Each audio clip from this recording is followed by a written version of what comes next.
background. Oh, now I know you're lying.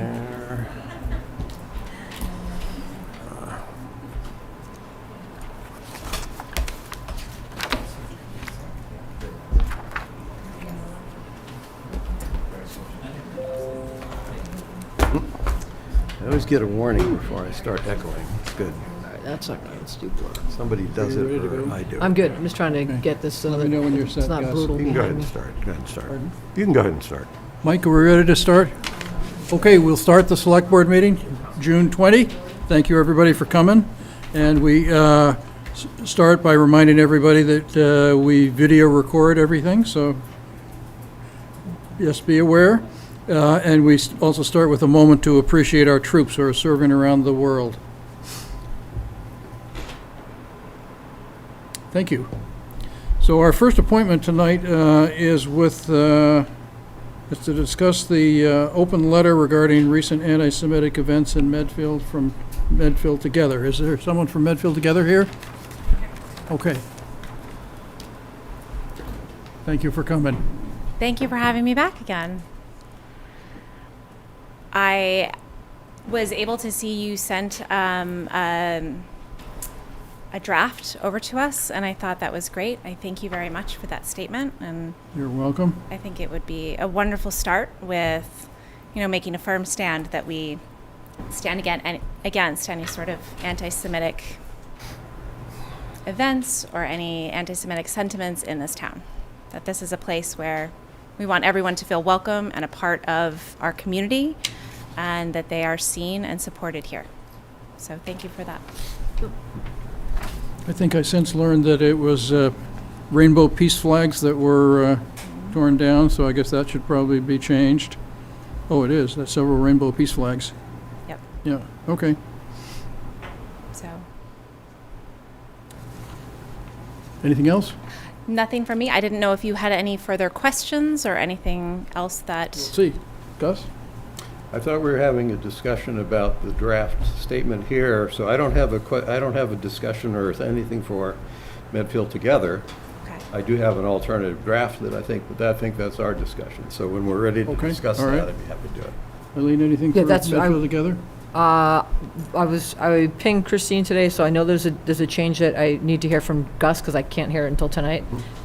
But in the spirit of absolutely positively sending out a letter, matter of fact, I reread the Natick letter, which I thought was actually a little bit more broad-reaching, which I want to make sure that we're not focusing on just one thing, that it's Right. really just hate in general. And I think at the bottom of theirs, they cover such a wide breadth, that's like that's what I want to make sure that we achieve with this letter, that your group brought it forward, which is fabulous. Now let's reinforce it that this town does not stand for anything of that sort.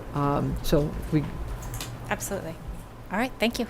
Okay, and I remember from the last time we talked about this, you said that you had some edits. well, and again, I don't know if it was picked up from my last comment, but if I'm not mistaken, that where it has the SWAT sticker was drawn on the wall, it wasn't drawn on the wall at the high school. It was actually in the stairwell. It was in the stairwell. Yeah. I'm not sure if it was on the stairs or if it was on the was wall actually- in the stairwell. It's actually on the It was rail. on the handle. So Okay. that's why when I read, so if we're going to be accurate, and somebody should come back and say, no, Okay. my daughter found it, that's not where it was. That's where I wasn't sure how much we were going to do some editing tonight. Yep, I don't know. Gus apparently has a new draft, another draft. I do, so let me we'll find I'll out. pass this out to you, but let me summarize the issues that I have. I'm here if you have questions. All right, thank you. Yeah. This, oh, yeah, sure. When we had the last discussion, the issues that I had was, first, I was not in favor of putting out empty political rhetorical statements that really just make us all feel good that we've said something, and there is no action, there is no structure, there's no teeth to it.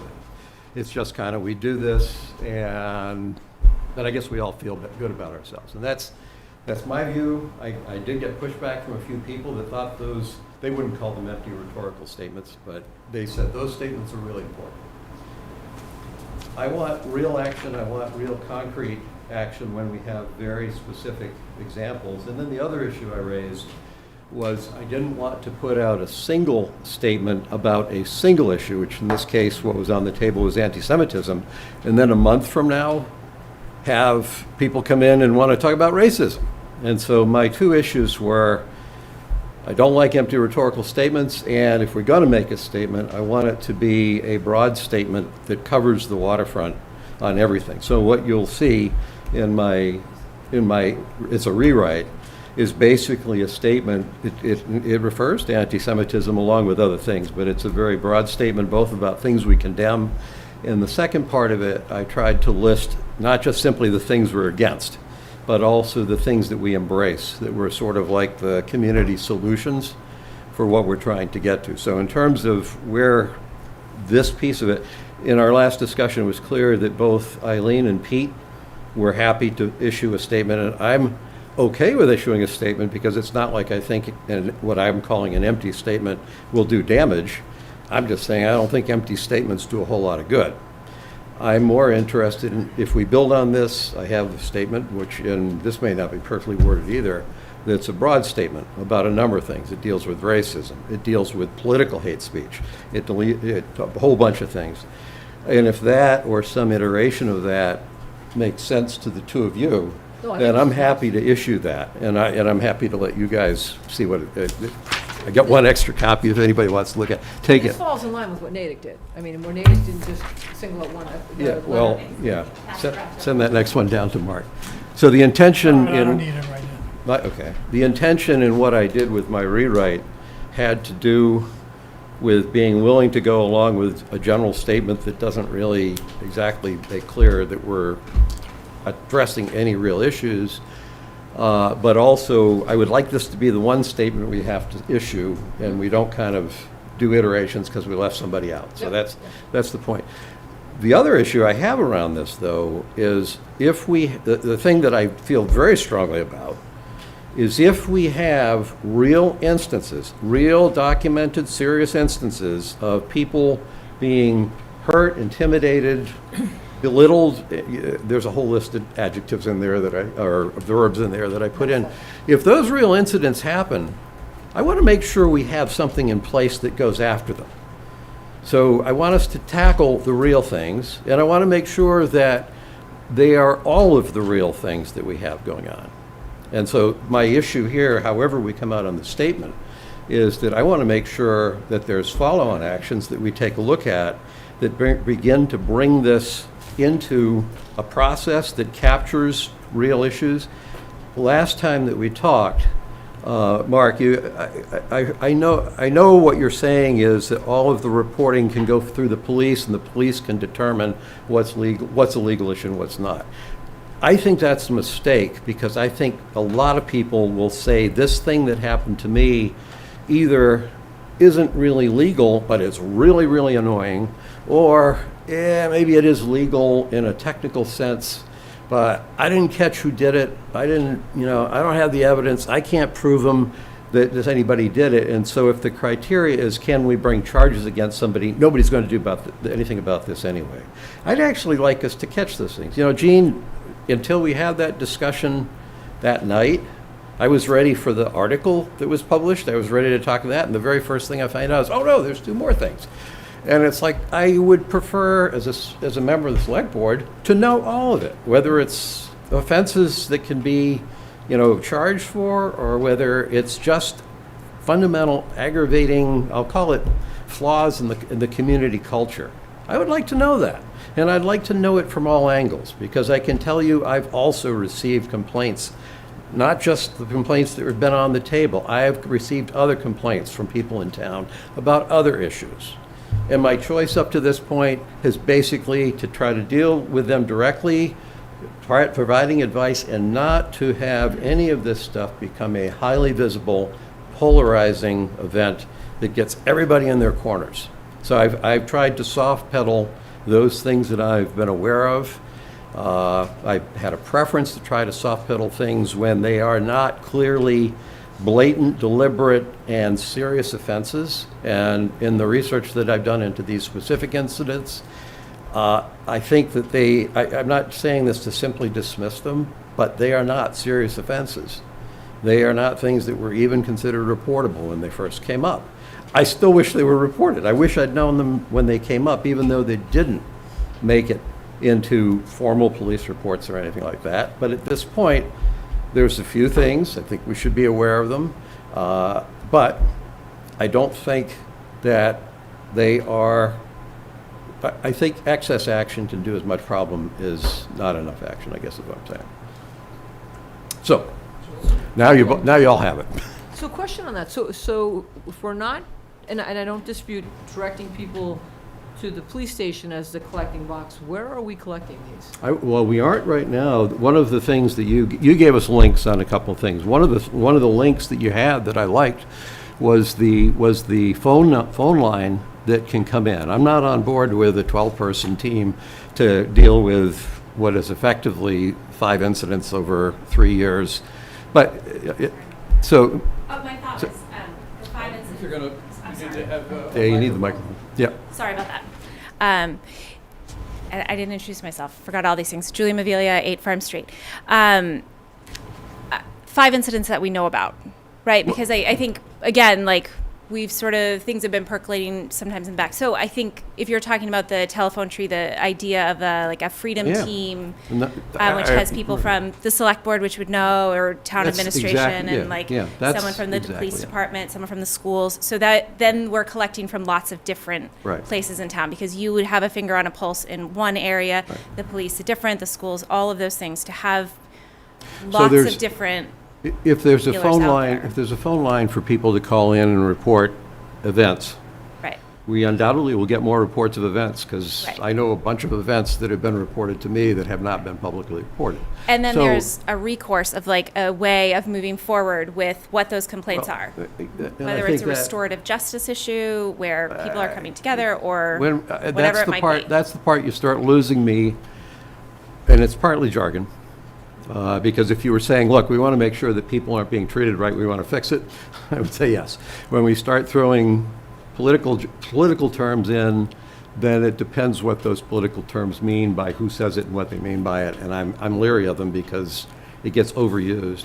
I think the responsibility for this, first and foremost, rests with the three of us. So the issue is, my own preference, and I already voiced this in the last one, would be that the information would flow in on a phone line. It would come into the town administrator's office, not necessarily to the town administrator personally. You have 3 people in the office that can basically handle that information. I do think that there has to be the involvement of certainly the town, The schools. the schools, possibly Parks and Rec, certainly the police, and probably something like Medfield Outreach in terms of just who is it in the town that has the expertise. I think that should be there, and I would think that that group would either be reporting to us or we would have one of us involved in that group. Now, once that comes in, then we can start looking at what the profile looks like, and from that, I think we can make intelligent decisions about what to do about it. Right. But that, so, I would caution you in that. I would say the phone line would follow the Natick example, where it has to be in the police station. We do not have the ability to have a 24/7 monitored phone line. So if you're okay with people calling and leaving a message, we can do that here. But I know originally the discussion a couple of years ago was to have a 24-hour, 7-day-a-week No. person to answer the phone. If that's the case, that has to be at the police station. We Right. don't have the staff capability here for that. back It in might the- be worth having Jameel Adams, who came up with this, come and talk to you about what that is, whether it's here in a select board meeting or individually, just to be able to give you ideas. He's set up this framework in other towns as well. Natick, I believe there's, I'm looking ever since 1991, when the federal sentencing guidelines were passed. Every company of any size in the country knows how to run an ethics hotline. And Oh, it's not, okay. and it's the same basic concept. You have a hotline, people can call in, and they don't necessarily, it's not like a suicide hotline. It's there, it's a place you can call in 24 hours a day, and you can record, and then people follow up in the normal business hours. I'm not sure how that, I mean, if there's something more technical around setting that up, if somebody has something I'm missing here, that's great. But virtually every company that I've done work for in the last 30 years has figured out how to do that since the 1990s. So I don't think that's a major hurdle. Now, if suddenly we got avalanched by stuff and we said, gosh, we've got terrorist cells in, Granite Street or something, well, that would be different, but I don't think that's what we're going to find. Is it, I mean, I like the idea of just initially, let's get a phone line open, not 24/7, but something that somebody can at least leave a Right. message and a recording. Because I know, I have spoken to some citizens who've told me they've had incidents, but they call the ADL, right? So that information's leaving Medfield, going somewhere else, and being filtered back in some way, shape, or form. I'd feel much better, that person still can call ADL, I have no problem with that, but if they could call into the number here, and then if it becomes something that what the gentleman's doing in Natick, we need to maybe expand it, I'm not opposed to that at all. I mean, Right. this is all, let's do the right thing, but if we can start with baby steps, and make people aware that if something happens, there is a place to turn to, and then the three of us will be made aware through Christine. I think that's especially as we go into the summer. Let's start with that, and then a lot of the incidents I did hear about actually, unfortunately, were in the schools. So whether it's a second grader, a fourth grader, a ninth grader. So to me, it's like, okay, then we've got a, and that's why even when like Parks and Rec, it's like, okay, we've got kids together this summer. They're the same kids that were in one of those school systems. That's where I want to make sure that the education is taking place and nothing is being brushed off. If there's even a hint that something was done, Right. don't come down like a hammer, but come down, address it. Don't ignore it. And I think that's part of the frustration with some of the citizens I did speak with, is that they were ignored one or two times until someone finally made a phone call with a very strong voice and said, you're going to address this, you're going to look at something, you're going to paint over it. Like, that to me is so important that at least address it, never push it aside and brush it off like it's nothing, especially if it's a small child. Then they Right. think that that's not important, and it is important to bring it forward. Yeah, let me jump in. I mean, you're putting an angle on this I was not thinking about. In light of the incidents that have occurred at the state hospital, I'm working from a presumption that those actions are by adults. If in fact our real problems are people who don't like what somebody's child said to their child, I think the town needs, if that's what we learn, I'm not saying that that's what it is, but if in fact that's the issue, is following up with children in the schools, that should be a school department issue, not a town issue. And I would actually not want to see the town put in some sort of a secret reporting system that people can use against children in the town. If that's where the real problem No, lies, it's not. that's fine. The problem is all over, right? It's just with each group of demographics, you're going to find it. So we have it with our youth, we have it with our adults, we have it. So it just happened to be brought to my attention because somebody knew the conversation we're having, and they're like, "Well, Eileen, for the record, XYZ has occurred with my child at Dale Street," and then someone else said this happened at high school. So it happens, but it's not. But that just happens to be a few conversations I had that happened to be with parents. But what we're hearing with pamphlets being left off, that's an adult. I highly doubt that's Yeah. a third, fourth, or seventh grader doing that. So again, to me, it's baby steps. With if we have a phone line, let's see what activity comes into that. It's not a way to say, hey, little Johnny Smith said such and such. But if it's a parent that might be saying, I need to bring this to your attention that if there's a comfort in the elementary school for one child to say something that is genuinely mean-spirited, that falls back on the administration. If they've got kids in the classroom, they need to send a communication out that says, there needs to be a consistent conversation that we're not going to have mean-spirited kids attacking And my- somebody's yeah, race, my religion, point is, whatever. that's a school issue that I don't think we want to get into. I'm That's not all. setting the rules, but at the end of the day, those are residents and citizens of our town that we are responsible for. So it's a subset. Yes, it's in the schools, but those families are families of Medfield, and we do represent the families of Medfield. And they're still feeling othered by this experience, right? Like their child being targeted makes them feel like, oh, As a family, they could be. am I as a family being targeted? What's happening? If this is okay, how are we addressing it? Also, and then I think that it would be interesting to hear what the parents of those children may experience themselves in town, in community, without So- necessarily thinking, or oftentimes I think we will make excuses. Oh, nope, that was just misspoken or whatever. And instead this gives maybe a platform of saying, oh, actually, that isn't necessarily the right thing to say.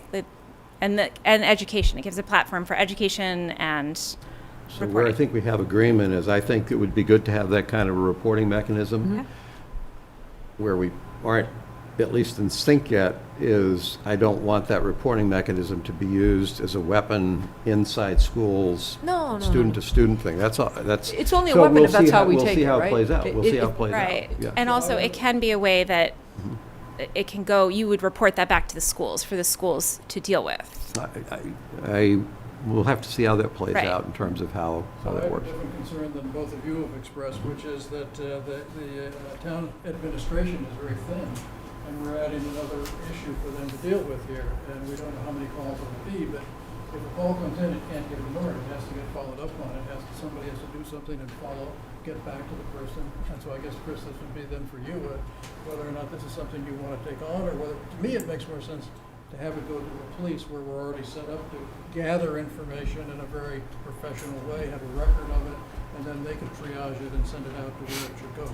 I mean, that's the model we've been reviewing here, only because we're familiar with what Natick has done, and they've moved it into the police station, because the concern is if a call comes in on a Friday at, say, 1:15, most of my staff's left for the day. Right. That does not get checked. If Monday is a holiday like it was yesterday, it's not getting checked until this morning. That's a significant amount of time for somebody to not have a response, which is why they moved it to the police department, so the response will be quicker than that. So let me give you an example why I disagree. The very first issue, the first event that was reported up at the state hospital was in 2021. It's determined not to be a reportable incident. No report was taken. I tried to get the materials that were reported to have been turned in. There is no, the report, I hear what people say, I asked to see the actual brochure on this museum in Berlin that basically is documenting the atrocities of the SS, and I can't get my hands on that brochure because it apparently doesn't exist. No one has it. That's an issue with police record keeping. No, because it wasn't, no, and then this most recent one, which also was reportable, there was a report, I have the investigation. The document, or I can't tell yet, I think it was a pamphlet that was promoting a booklet about the Eagle's Nest, if I follow. All I've seen is the cover of the pamphlet that doesn't really, or the cover of something. It got turned in. It was determined that it was not actually hate speech, and that was with the agreement of Medfield together. And the thing that was turned in ultimately has already been thrown away as abandoned property. So that's not there. And the point is that if these things are coming in, they are not police-worthy events. That's where we are right now. I doubt that Gene, maybe you would have if we had this hotline and it was going into the police, maybe Gene would have made 2 phone calls about the pride flag being torn down. Or maybe she will now because we talked about it so much, but I'm not sure that any one of us would have necessarily done that. Call the police for something like that. It's like, no, it's an aggravation, and maybe you can put it back up because I don't want to not catch the small stuff. Well, and I don't think that. That's what I'm concerned about. And Pete, to your comment about burdening, I mean, I know Christine gets emails and she forwards them on, right? So to me, this is just a verbal communication like the various emails that you guys get. And I think people realize that when we don't respond to an email right away, there's things that maybe, sometimes I'm checking with Christine on something, so if I respond, I'm responding appropriately. So I don't think there should be an expectation. Like, again, when you take a baby step, as long as we have a phone line, that's a baby step. Right. And if the communication is very clear that it's not going to be managed 24/7, we're going to get back in a timely manner. Timely manner does not mean within 24 hours, especially if someone acknowledges that it's a holiday weekend. But I just think something is better than nothing, and I don't believe burdening the police when something could be going on. That phone call, which is really important to that one person, capturing the person that's picking up the police station. We have no idea what might be going on at the police station at that time. And then I feel like we're putting an added layer on them for something that we could manage here in the beginning, and then if it becomes a bigger problem, which I hope it doesn't, but if it filters up to something that means it requires more hands-on, a different hotline, then we can explore it at that point. So Gus got us his draft this evening, so that we can't act on this today anyway, so that we'll take it up at our next meeting in a month. That's right. And come up with a decision at that point. And in the interim, Chris, why don't you think about whether or not you're willing to host this at the town hall? I'm willing to do anything the select board would like me to do. Okay. Thank you. Give us Always. your preference. Politically correct. There you go. Always. The select board has different opinions about what I know. would be the best way to I'm just going to do it, mention so- one more thing. I just want to caution you that somebody may be using this hotline to report something that is a violent act. That's So a this is significant the- number of days. I just want to, we'll have to be very clear on education. Yes, that I think also there's going needs to be to be a reported lot to the of police community department. education Yeah. about what this is for, and specifically to what you were talking about, Friday at 1:15, you're not getting back until Tuesday, that Right. any sort of violent act, any time that you feel threatened, you're Please don't leave a always message go to here, the call the police police first. station. Right. Yeah. Always go to the It's not, police. yeah, I it's just not wanna an, make sure it's we're- not an emergency Yes. line. You know, Right. my frustration, for example, is I didn't hear about stuff that happened on Election Day until a couple of weeks ago. And it's like, that's because why? Well, it wasn't reportable to the police. It wasn't the kind of event that led to a report to the police, and yet it was improper conduct on Election Day. And I want to know that stuff. It's not an emergency. Nobody was calling saying, send a car out. It's a matter of, I want to know this stuff is going on. The only reason I happen to know that is because this topic got triggered. And all of a sudden, I got informed. And I'm not at all pleased with what I heard. So having a place that people can report, that makes it easy for them to report it, No, that's fine. so we can hear what it is. Some things are going to be, somebody thumbed their nose at me as they drove by at the bus stop. Well, that's probably something we're not going to act on. But stuff like Election Day misbehavior, Or absolutely. swastikas, Yeah, or absolutely. That stuff too, That's- absolutely. Yeah, we didn't, even for that matter, with a little inclusive library, leaving us, I'm looking at it from a legal standpoint. I'm saying, well, first off, I would have liked to have known 2 years ago that brochure was in there, even though I'd look at it and say, well, that's weird. It probably is somebody in town, because I don't know a whole lot about being a right-wing extremist, but I'm pretty sure I wouldn't put literature that was anti-Nazi in it, I don't think. But I didn't know about it. But the issue is, there was also, my guess is, I don't know, $100, $200 worth of books. They apparently got stolen. Well, that's theft. So nobody's actually even mentioned that. It's just I'm looking at the story, and it's like, well, how come nobody was worried about the stolen books? That's been mentioned several times, Gus. I don't know that it nobody- hasn't been noticed or not. But don't again, know if you're about it, so looking I think at it's been like mentioned. what legally gets to the bar of a crime, it's hard to prove. Right. The Because there fact are that no books were taken cameras. away is one thing, but the idea of reporting the theft of the books, that should have made a report with the police department. For some reason, it didn't. Well, and here's the catch with that, though, is it could have been one moved at a time. Like, nobody knows, was it a Right. grab all at once? Were they disappearing one? So someone to make that statement, I get why that becomes somewhat of an issue. But, well, because unless somebody's monitoring it 24/7, one could have been removed, another one could have been removed, someone came along and took the last four. Like, it's not like one person came in and wiped it all out. We don't know that. So we don't even know if the books were removed, is what you're saying. Well, the In a- books in a- eventually were in a- gone, and all that was left was the pamphlet, right? What else do you need to know? I'm not sure if I understand the point. If the books were there this week, and I go next week and they're all gone, you're right, we don't necessarily know that one person took them all. But they're gone. If they're all gone, either they were stolen or they weren't stolen. If we're saying, well, maybe they weren't stolen, maybe we just didn't. Isn't the It's intent a to free take this also? library. Yeah. It's a free library, so you are allowed to take them and ideally return them. And that's what makes it hard to know, do you report this or not? Right. Because here we're putting these library books for people to take, but to have them all cleared out, to your point, in a very short period of time, and then to have Right. like a Nazi pamphlet in there for someone to find.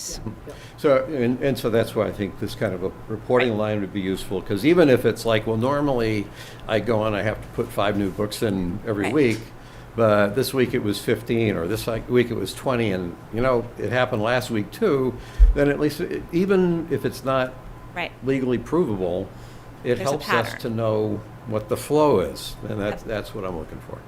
Okay. All right, so we're going to reconvene about this at our next meeting in July. Yes, Steve? Can I just ask a question?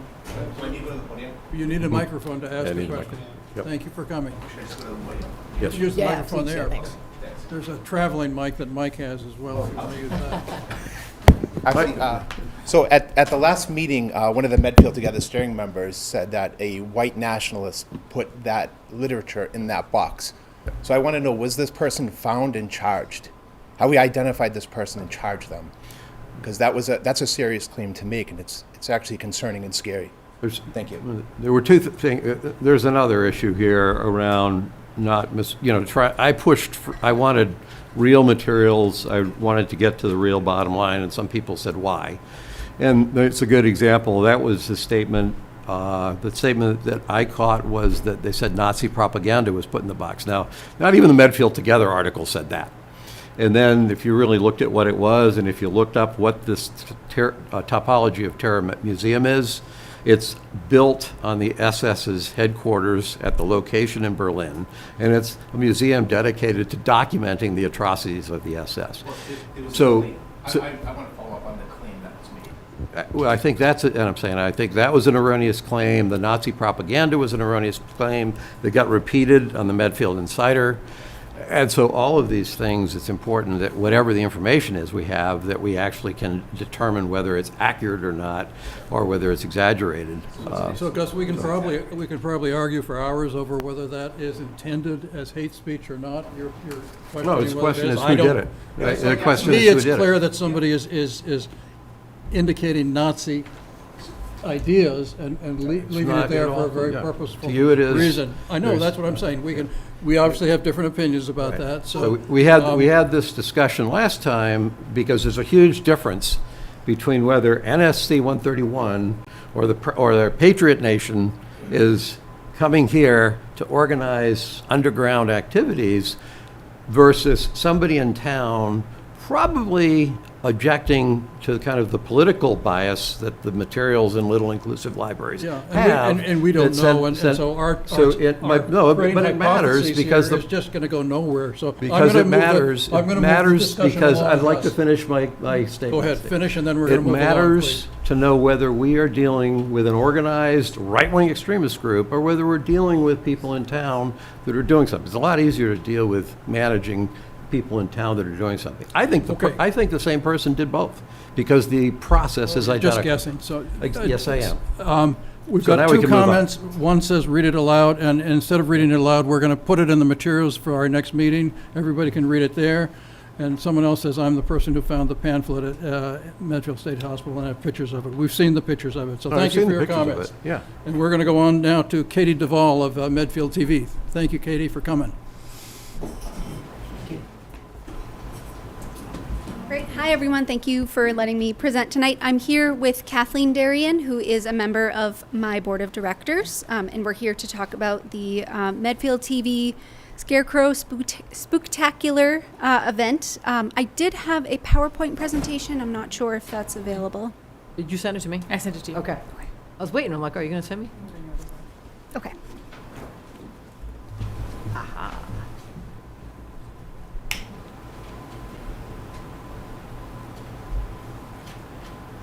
Second here.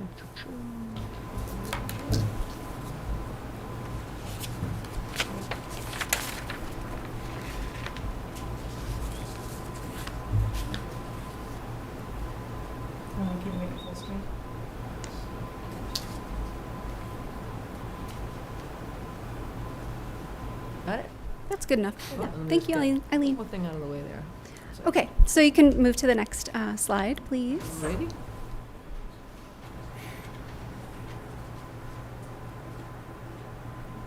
All right, so the purpose of our project is to primarily fundraise for Medfield TV through a family event where residents, nonprofits, and businesses can create, decorate, and pay to enter life-size scarecrows into a contest. They'll be judged by the town and then also with community officials. We're also going to be looking for sponsorships from local businesses to help assist with the costs that we will incur for the event. We'd like to collaborate with other organizations in town. We also want to encourage the awareness of and community engagement with Medfield TV to get ourselves more on the map. And we also want to bring a new fall event to Medfield that hopefully will become a tradition. We also want to help boost local business economy, and we plan to work with the businesses in the surrounding area as well as other businesses in town. Okay, next slide. Here are just a few examples of other scarecrow contests that we have found online. I have another slide that shows some of the towns that they've been in, but it is a very successful event, and there are a few in Massachusetts, a few in Connecticut, and I'm sure there are others around the US as well, and Rhode Island, yes. Just a couple more pictures to give you some ideas. All right, so as far as community engagement goes, we plan to work with you, the select board, to establish the placement of the scarecrows and any other concerns that you might have about the event. We plan to work with the DPW to help install the scarecrows and hopefully for trash pickup as well. We also plan to work with the teen librarian to coordinate a date that works for her and for us to both hold this event and also the haunted house in the fall. And it's also an opportunity for the community to, for community organizations to have booths at the event to talk about their organizations and also to have an activity. Our timeline is to start registration August 4th and close it on October 1st.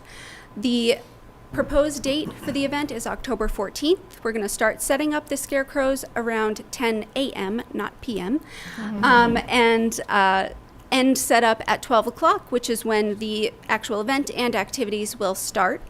The event itself is going to end at 2:45, and judging by community officials will happen between 12 and 2. That gives us a little bit of time to compile all of the winners and announce them at 2:30. Then takedown is actually going to take place 2 weeks later on October 28th. We'd like to keep the scarecrows up for 2 weeks, and we hope to hold this event at Baxter Park. We have already been in touch with Parks and Rec. The director does like the idea, but we need to run it by the commission as well to get their permission to use the park. We're also going to send out a call for judges to community officials and hope to have all of those confirmed by September 30th. And they have to be available in person on October 14th to judge all of the scarecrows. So some of the rules and regulations include a registration cost. If you're entering a scarecrow, individuals and families are $25, businesses are $35, and then nonprofit organizations are $10. Also, if businesses want to sponsor the event, we will not allow them to enter a scarecrow. We do reserve the right to refuse any entry that is inappropriate. We also won't allow anything that includes a political statement or a political affiliation. And we just reserve the right. We reserve the right, yeah. We're just making that blanket statement. Yes. And we have additional regulations in our registration form. So for the competition, there's going to be 3 main categories: creative, most creative, the scariest, and wackiest. Those are going to be the ones that the officials will judge. And then the 4th category is going to be community favorite, which is going to be voted on by the community who attend in person. Each of the scarecrows will have a QR code, and people can scan the QR code with their phone to vote for their favorite scarecrow. Some of the activities we'd like to hold.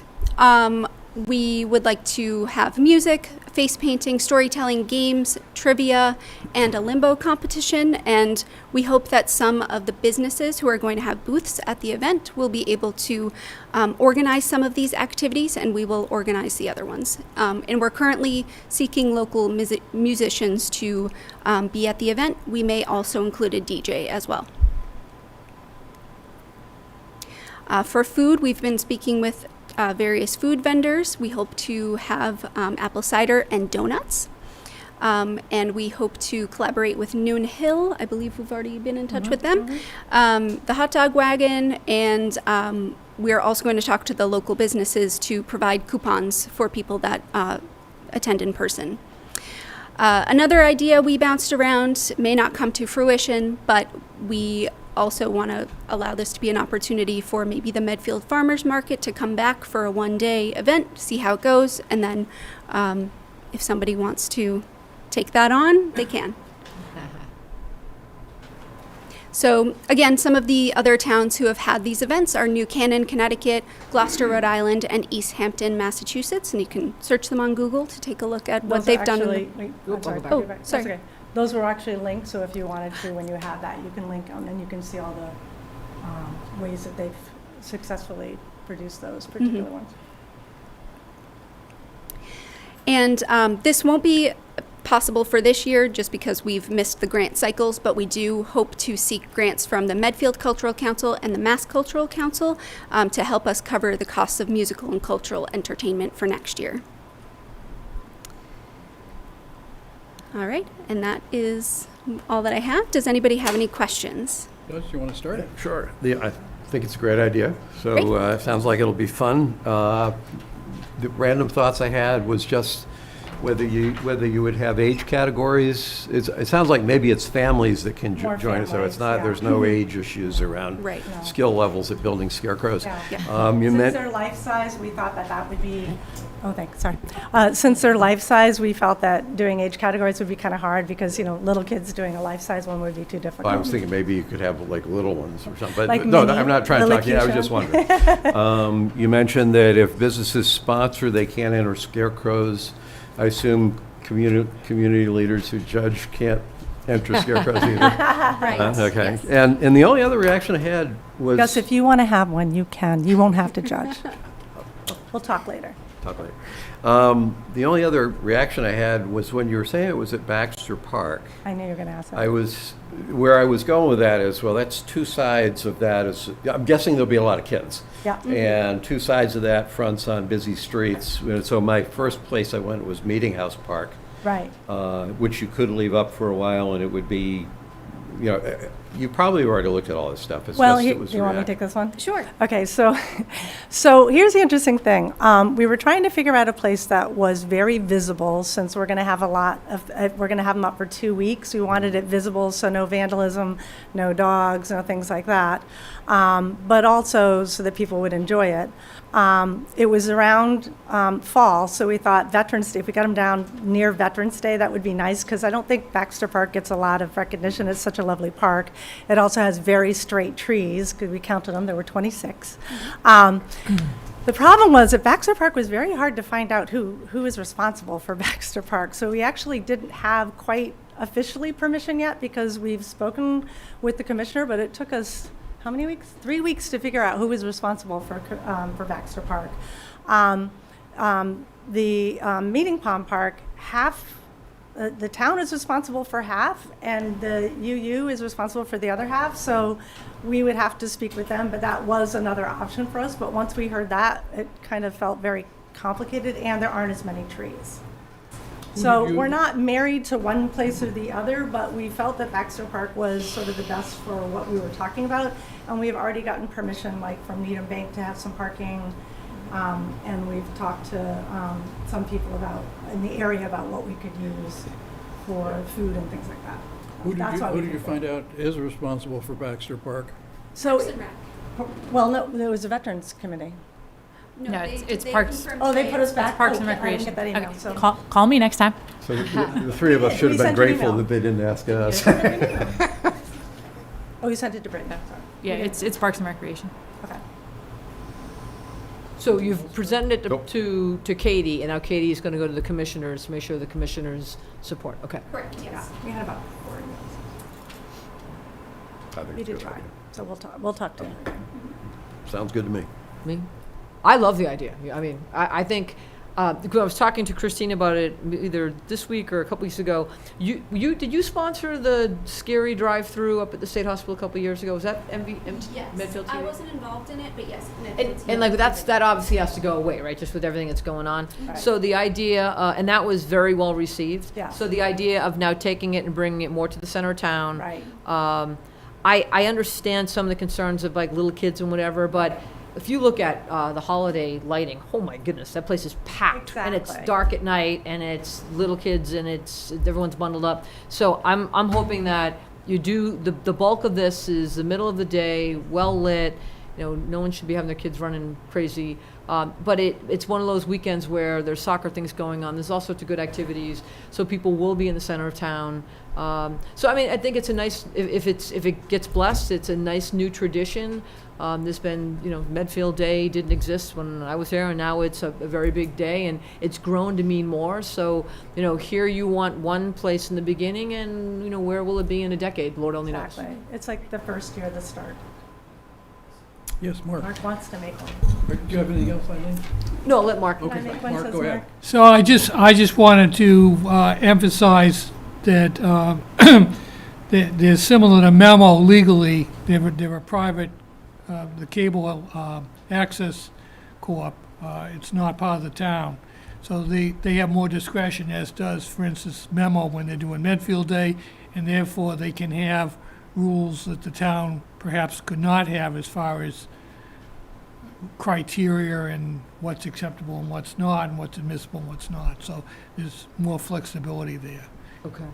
Thanks, Mark, that's true. And we talked about, because I had a chance to meet with Kathleen and Katie a month or so ago. About a month. And like, we flushed out a lot of things just to, like the idea of the, like, just consistent straps and things, just to make it, the whole process very simple and keep it clean and keep it so that they're not gonna be blowing all over the place, that it'll be pretty sturdy, Yeah. so, We had very, very long list of rules. We just didn't want you to, yeah, no, good. very long list. All yours, Pete. Okay, thank you. So I think it's a great idea. It's a nice new tradition maybe for the town. I hope it works out well. As someone who ran Medfield Day for 3 or 4 years, I know it's a lot of work, so good luck with it. I would, well, yeah, just good luck. All right, and Gus, we'll be expecting that scarecrow, because I will. never saw a fairy house from you. Thanks for coming in. Thank you. Next, we have Christian Donner on behalf of Isabel Marset to discuss an idea for a community art project for the Medfield Rail Trail.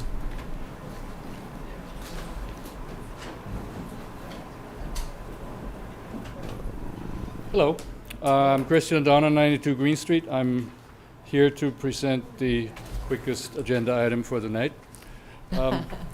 Just kidding. I'm here on behalf of Isabel Marset, who proposes an art installation on the rail trail. She's a rising senior at Medfield High, and I believe you have the details of her ideas in the meeting package. I don't think we need to go through it. If you have questions, I'd be happy to answer it.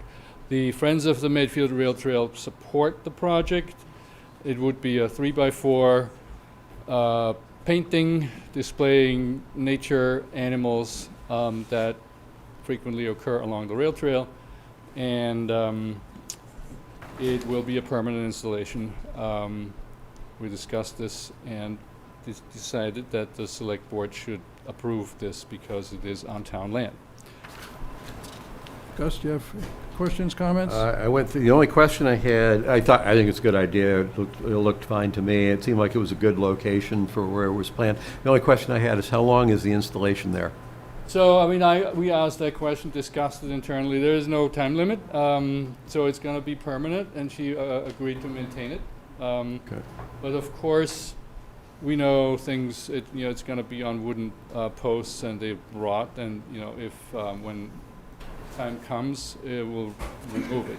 So, And also, before you say something, Mark, the other thing we discussed was that there should be some sort of a plan about how we want to handle future requests to do similar things, and there will be a limit of the number of installations of that nature that can be on the trail at any given time, and it should be 1 per quarter mile, or about 5 in total along the road. so the art itself is sort of weatherproof? I mean, the posts, we're saying the art installation will weather longer than the posts will remain. Okay? Potentially.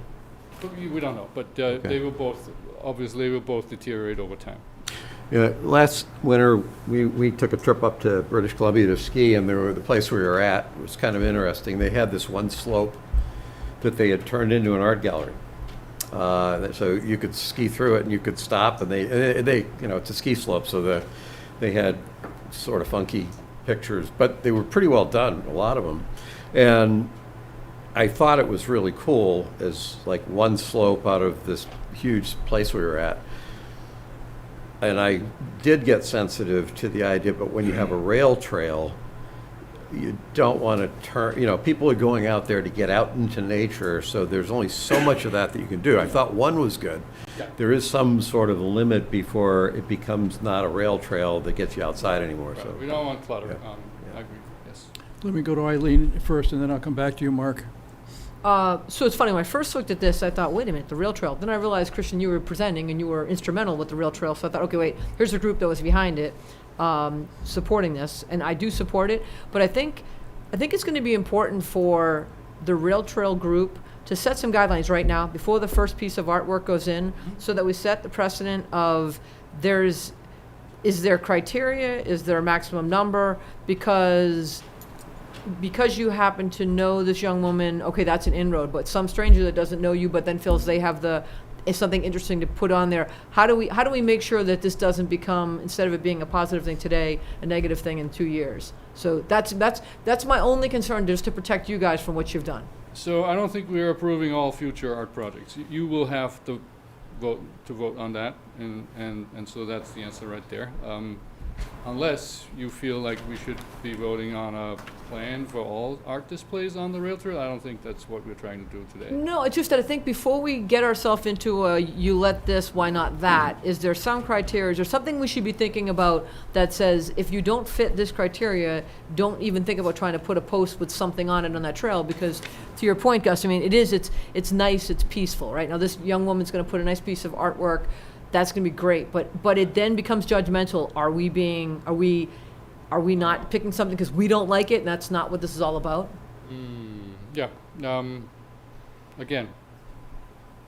So you want to see something in writing about this, or is, I just think it protects the rail trail in general. Mark, I don't know if there's something that you want to. I think, yeah.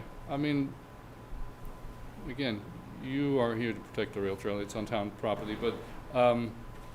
No, I understand. The rules are not written down. Right. We just discussed them informally. They could be written down. All set? Should that be a gating factor to prevent the project from going forward at this time? Or do you feel that we can do both?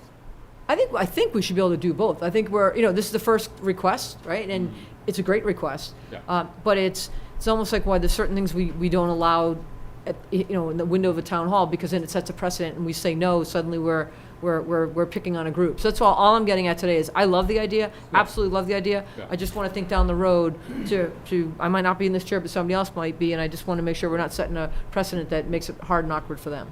So I'm just trying to understand the next steps. Are you willing to vote on this tonight, or do you want to? Well, we don't know yet. Okay. All right. Man, am I right? We haven't heard from our town council. I haven't told you what I thought, Okay. so. All right. Are you all set, Eileen? I am, thank you. So I have a couple issues. One is that I had sort of the same reaction that Gus did in terms of putting artwork out on what's a nature trail. I wasn't sure that was the appropriate thing to even do. The second issue for me was the location next to the pond. I mean, that involves getting permission from the Conservation Commission, certainly, because it's next to the wetlands. I wondered, in terms of going back to my first issue of whether or not, where it's sort of a nature trail, whether it would make more sense to put it up near the crossing by Harding or something, where I know that Ken Kolner is doing a garden there, and maybe in that area it struck me as a better place for it. So those were my two issues, and then Mark had some issues. So I stand to be corrected, but my understanding is this is not town land. This is land that we've leased from the MBTA. Yeah, but we Got a very stringent lease. I didn't look at it, had no reason to believe it was going to be an issue tonight. But we leased the land from them for a specific purpose, which is spelled out in the lease.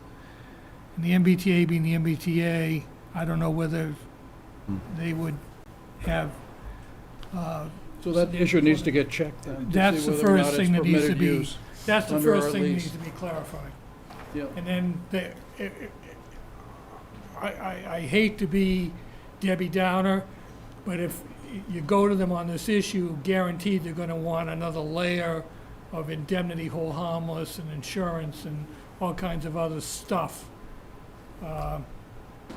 because of independent liability that can arise from having a structure erected. And how about the We issue? already have signs up, though. There's already signs. And how about the issue of the Conservation Commission approval? Should that get approved before it comes to the Select Board to approve? If it's within wetland jurisdiction, yes.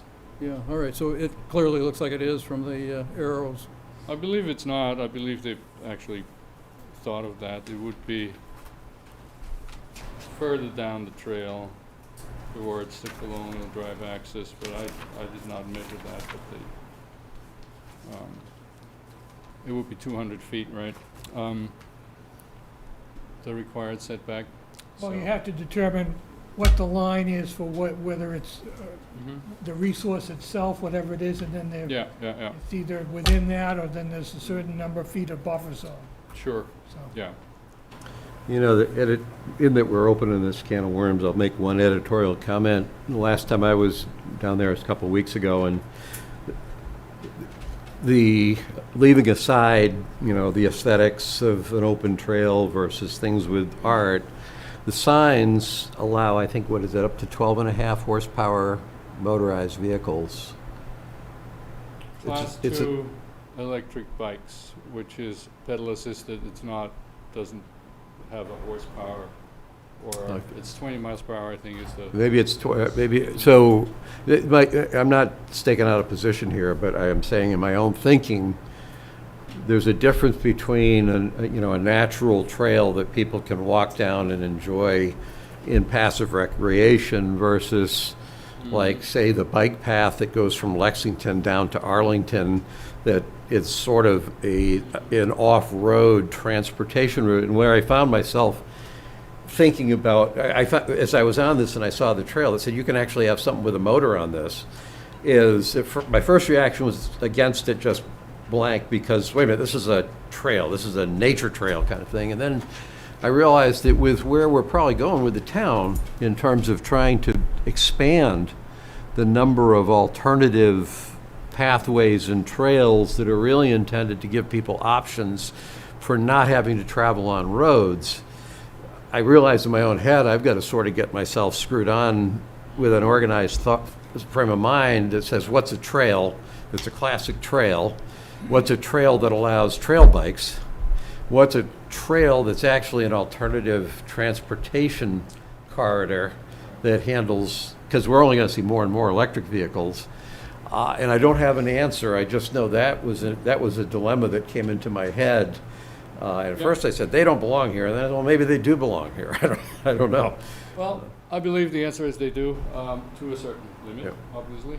It was conceived, but this is, I digress, but the rail trail was conceived as a transportation corridor, not as a recreational path, or both, actually. But we still expect Dover to connect to the Medfield Trail at some point, and there'll be a contiguous connection to Needham to the train station. And that was the plan, why I started working on this 15 years ago now, and that vision is still alive.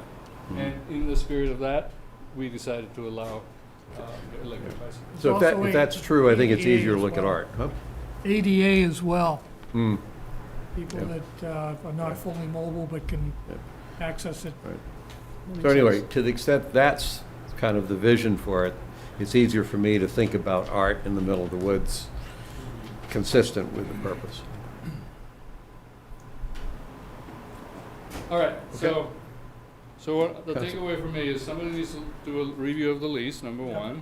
Who is gonna do that? Would you do that, Mark? Or, I mean, I can look at it, but is that gonna help the board to make a decision? And then, Conservation Commission. Yes, that sounds like if it's within the resource area, it needs to go through them first before it comes to us, so. Unless you chose a different spot that wasn't close to it, right? Or was accessible and was town-owned and was not on the rail trail. Well, that would have to be far away. I mean, the corridor is, the right-of-way is 80 feet wide in most places, so it would have to be in the woods somewhere. I don't think we want to propose that. Maybe we could hide the art in people's private property and see if people can find it. Sneak in the middle of the night and install it. Mr. Marcet's Well, what I was thinking was the artwork that's on these utility boxes down here, if there's one up in that area or something, no? So worst case scenario is something would go up in potentially the parking lot on Ice House Road. Worst case scenario, because worst case scenario is no, but I don't want to go to that. But otherwise, that's town-owned land, that's got nothing to do with the MBTA. So that would be a welcoming picture as people start out at the furthest end of the rail trail right now. And best case is it's more along the trail near Colonial Road.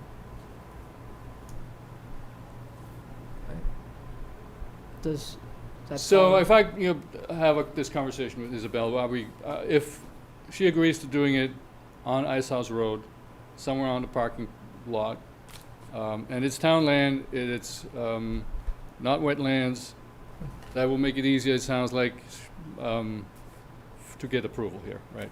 Does that make sense? Sounds like it, yeah. Yeah.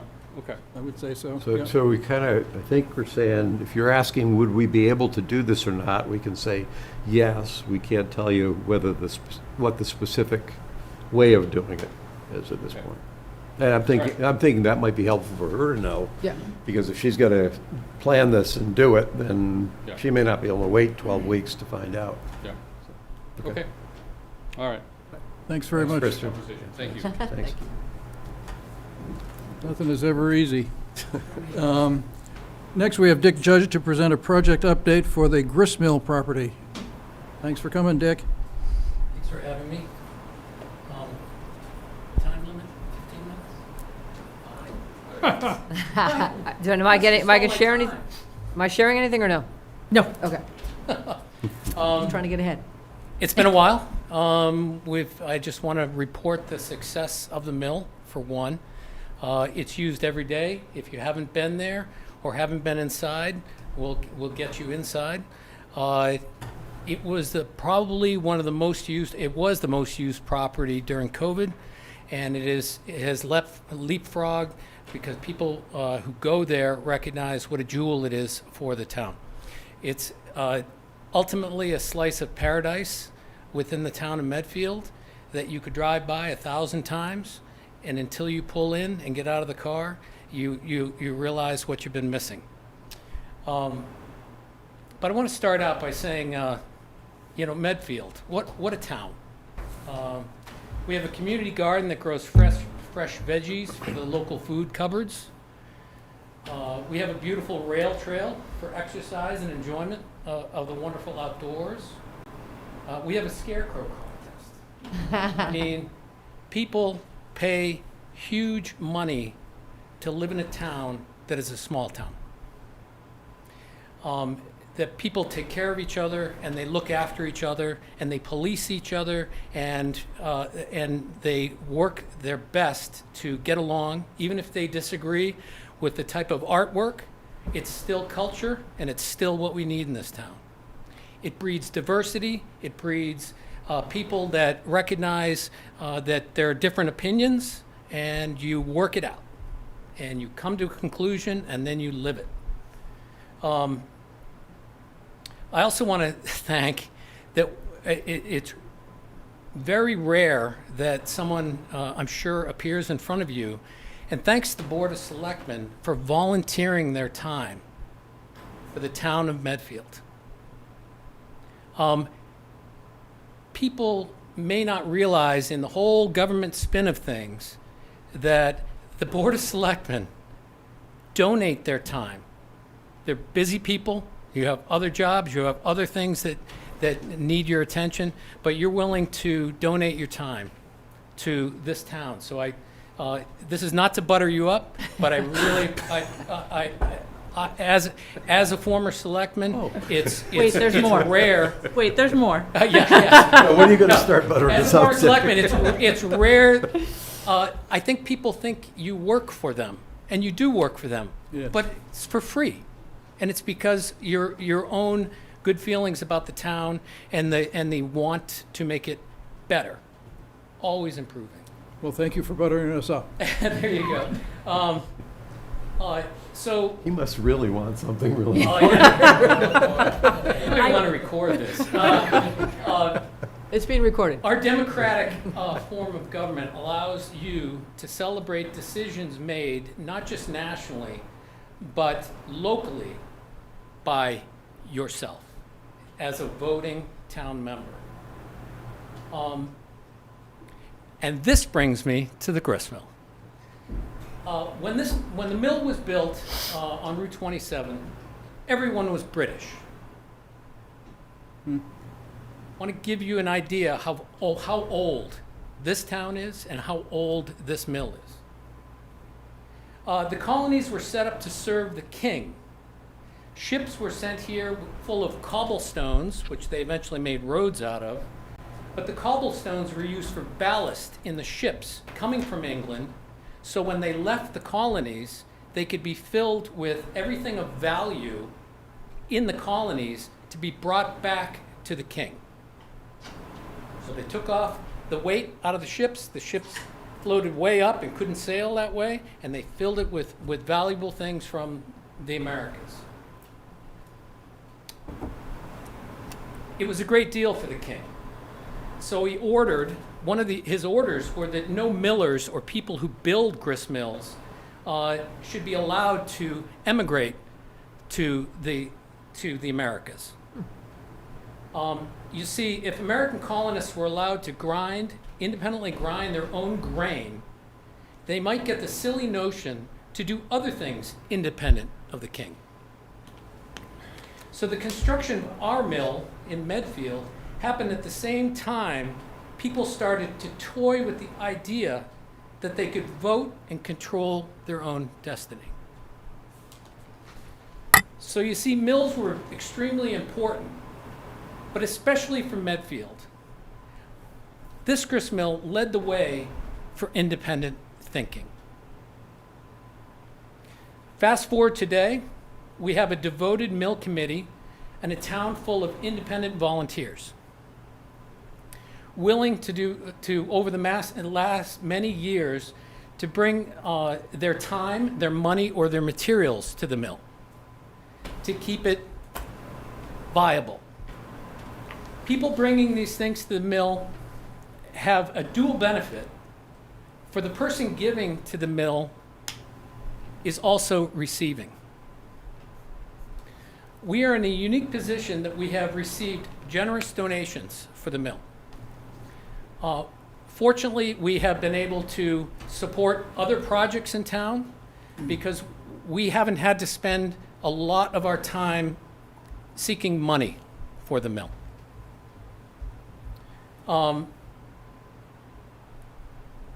So it brings us to our next step. The old mill needs a new roof. It's 30 years old. It's still holding true, but will need to be replaced within the next year or two. I was really encouraged to present our case to the Legacy Fund, and they were generous enough to present us with an $8,000 grant to begin reconstruction of the roof. The roof is quite a bit more money than that, but it's a start. With the amount of restrictions that would need to come with a donation of that type, or not a donation, but a grant, it's beyond our capacity as a committee to get through all the red tape necessary to get this job done. So I'm asking everyone, including the Board of Selectmen, to use their right to vote that was given to us by our forebearers who had this idea that you could independently think, and put a new roof, and vote to put a new roof and bring the mill closer to bringing history back to life. And for this, we won't have to wait for the King's approval. But you do have to wait for town meeting. We do have to wait for town meeting, which is a privilege. And that's the upscale of the mill. We're very excited to welcome the third graders to come down for the tour. They toured Town Hall as well. We're very lucky to have young kids that are so independent thinking that they're willing to ask questions that boggle our mind. Are those spider web's real. No, this is a movie set, and it took us a long time to get those spider webs up there. The only question that stumped a lot of them, my wife was giving a lot of the tours, and she would ask the kids, who owns the mill? And it really stumped the kids, and the answer is, we do. The town of Medfield owns it. We control it. We put into it. We get out of it. And so we're, I just have to say, we're one of the luckiest towns. And, if you don't live in Medfield or work in Medfield, you're just camping out. Gus, Any questions? First, a comment. The last time I saw any British here in Medfield, Pete, Mike Marcucci, and I wound up in jail. So when you started going down that path, it wasn't working for me real well. Just remember who bailed you out. Yeah, yes, you did. Yep. I you're spent my right. last $2 at the hot dog guy, so I had no money. Right. That's absolutely, so that kind of erased some of the buttering up. It's like I started shuddering. Thank you for participating in that, by the way. It was a great time. So Dick, to be clear, what you're asking us to do is to go forward in a town meeting to fund a complete roof project less the $8,000 grant, which would be how much? Well, that's Ballpark. so. Order of magnitude. Order of magnitude. It's my estimate. If we did it privately, it would be about $40,000 to $50,000. But because it's being done publicly, it will be More? Approximately 25% more than that. No. It needs to be included in the capital budget. It has not been included in the capital budget of the town asset. So when we were notified that the committee had received the grant, I suggested that we have a discussion with you that the roof was a town asset, needed to be replaced, and it should go through the capital budget process and accept the grant of $8,000. So here's the thoughts that are in my head. We have several historic town assets. I'm thinking the Dwight Derby House being one that a few years ago we were talking about, where they're going to be able to handle things, and that's pretty well supported. I think probably on a square footage basis, the mill you have is supported by more volunteers per square foot than any of them, except for maybe the Peak House. But what I'm mindful of is whatever we think makes sense to do is something that's going to have to make sense and be consistent with what we are willing to do to help a bunch of other historic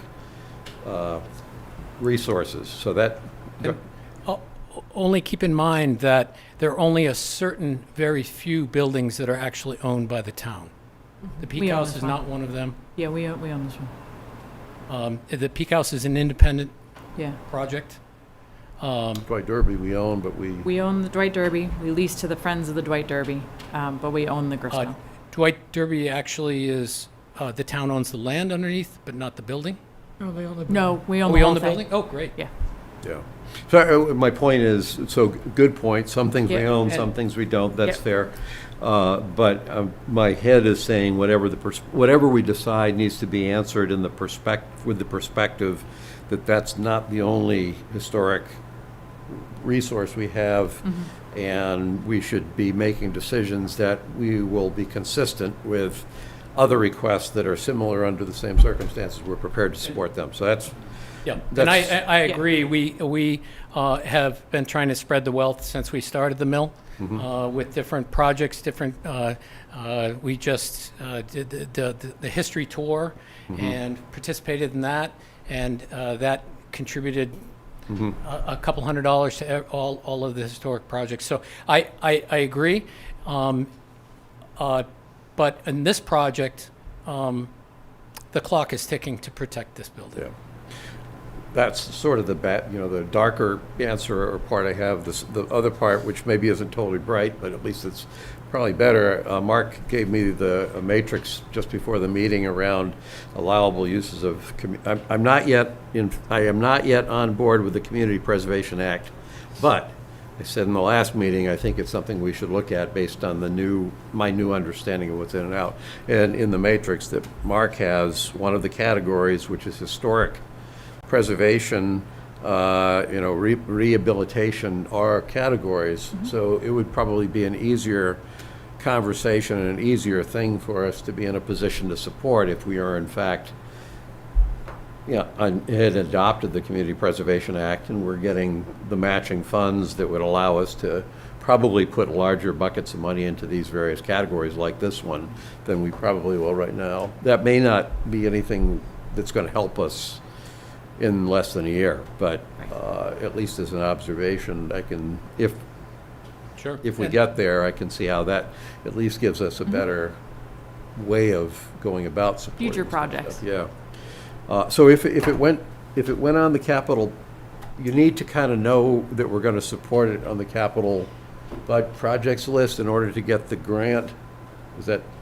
No, I think we were clear when we had our discussion that they're going to reserve the grant money for you until they got approval at town meeting to move forward with the project. So they'll hold the grant for you until then, is my understanding. Move forward with Abby. the project and not just put it on the list, but actually fund it off. Yes, it would the have to be list. funded. Okay. If the project was decided not to be funded at town meeting, then the foundation would pull the grant back. Yeah. And there were a couple other small strings, Yeah. but that we can handle Yeah, that. we just have to make sure it's, because it's a Bills are public turned into asset. them. They want to make sure, the legacy fund wants to make sure the money is spent on the project that they put the Yeah. money toward. And my concern is public procurement and making sure we are following that. But the proper procedure for any sort of building would be go on the municipal building stabilization fund through that process. Perfect. Comments? I just wanted to point out that we do have a precedent for the sort of public-private partnership that may help out here. I'm not sure, just because it's a building, so that may make things different. Obviously, it does. But on the rail trail, we had, for example, the fence contract was dispersed directly from the Medfield Foundation Can't do account that. to the contractor. Yeah. Yeah. The building's going to be a little This is different. a different animal. Thank you for the suggestion. But this is a project that the town needs to come together on and take care of. So is there any chance, because there's a good core net of builders in this town that have been doing quite a bit of building, there's no way that they'd come together and sponsor covering that, seeing that it is core, and some of them have been here for quite some times, and they've left their mark on the town, and I would like to think that if they pulled together resources and materials. There is, but Nyron, is it? I'm not- he's a builder in town, or was years ago. Actually, put the roof on. First time? Yeah, the first time, as a give and take for another project that he was doing. So, are there those possibilities? Yes, but then we run into Christine, who is trying to protect the town and trying to do the right thing. And so that's why I'd like the town So I'm not run trying it. to barter here. I'm literally saying if there, I mean, I could rattle off names, I'm not going to right now, but I know if I thought, I could think of 5 people really quick that have been instrumental in shaping this town. Yes. That as if your gristmill group went and presented to X quantity to say, if you guys chipped in, this would be monumental for something that's been around for as long as it has. So it's not, this isn't like wink, wink, you got a deal coming. None of that. It's wink, wink, look what you've done to the town already, which is fantastic. Right. And what a great gesture to help with a structure that has been here since, what, 1600s? We have some of the greatest volunteers and donators Sure. surrounding the mill, leaving us in their will, leaving us cash that they have to, I don't want to say get rid of, but use by the end of the year to make their taxes balance out, and people who are just straight out writing a check. So the answer is yes Okay. and no. The complications built around having people do such a project that needs to be run under town standards, under Under public procurement, it's really not an option to do that. Even on a historic building like that, it's not a structure that's being lived in, it's really a historic landmark. It's still a town asset. It should follow public procurement. Now, if there are a group of people in town who would like to bid on the project when we put it out for bid, that would be great. But it really does need to follow a full process. There are insurance requirements that need to be, there's a lot of things that need to be in place. I know. And I don't mean to sound bureaucratic just to be bureaucratic. I'm just trying to keep everybody. We want to make sure that it's done right. Sure. That it's done in a timely fashion. Mark? So just to either reinforce or take her off the hook, the Inspector General's office has actually opined on this topic of volunteerism, and while it's not illegal, the more complicated the project and the more involved the project is, the more they discourage doing that. So that's the problem. If it's just a little simple repair job, no big deal, but if you're talking about erecting a whole structure, that's a real problem, and anything in between falls somewhere in It's repairing a roof, right? I mean, it's putting new, Correct. So to me, I mean, that's just a maintenance replacing job. the roof, isn't it?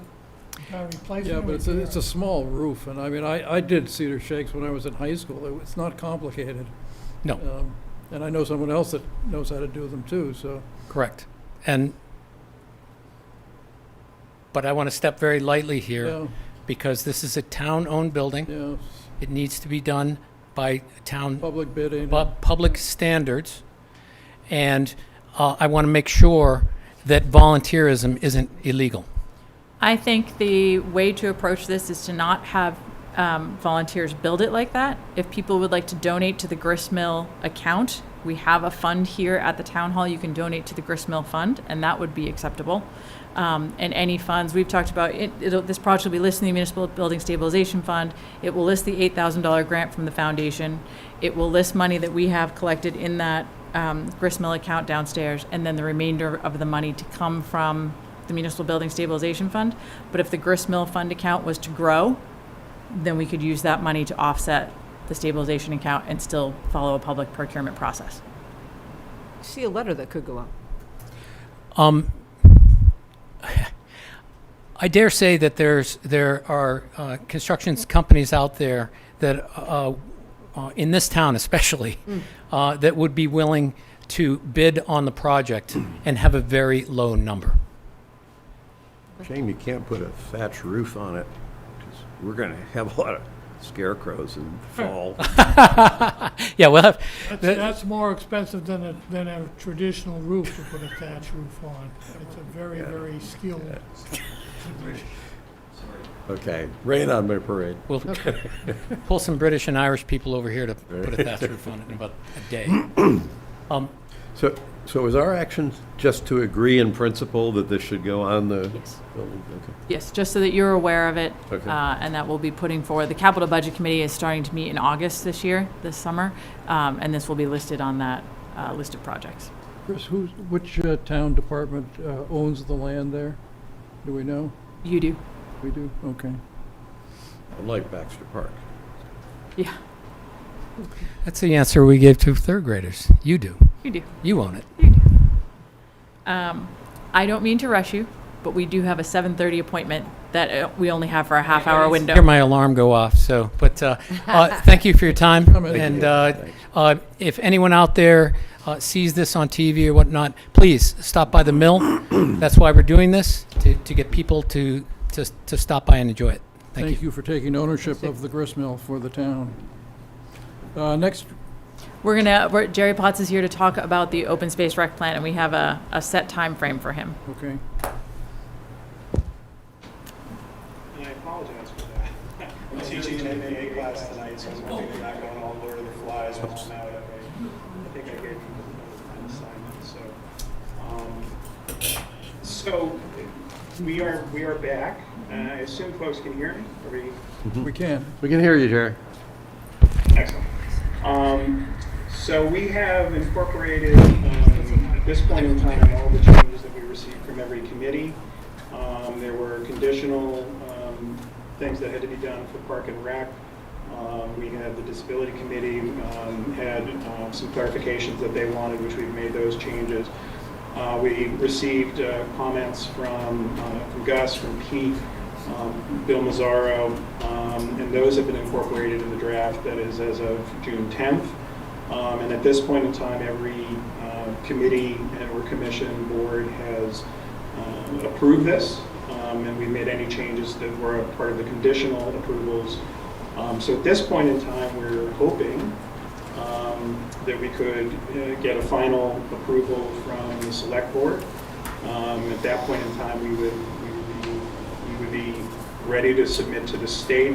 The only other thing we need is an approval letter, which I had sent to Christine, Brittany, and Frank, a copy of what the planning board had done and sort of just a format. But those are the only things that we would need to have.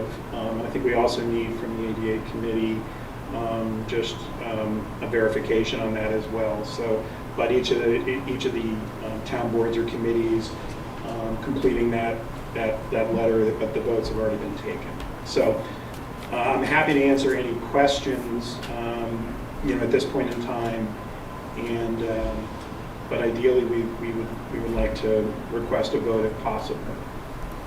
Gus, do you want to start off? Yeah, first, Jerry, I went through in the details with my comments that I'd provided to you, so I actually did a detailed review, and I actually was impressed at the amount of revisions that I thought were good revisions to my somewhat imprecise highlights and things like that. So I think you did a nice job on that. There are a few places, probably toward the back end, where my philosophical comments that you already saw probably still applied.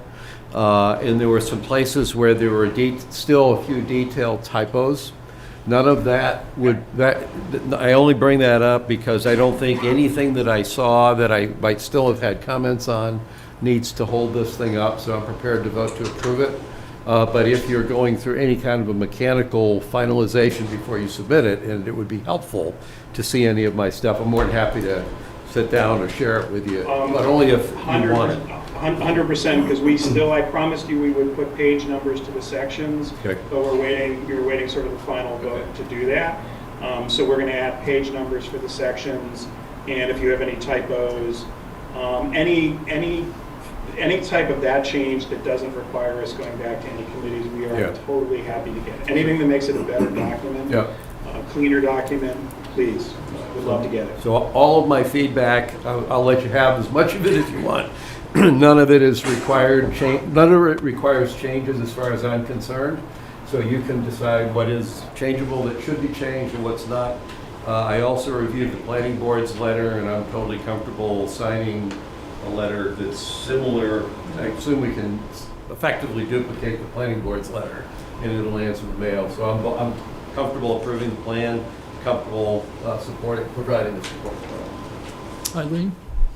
I will echo Seth's sentiment. I went through this document that you put together, and it was impressive. The changes, the level of detail.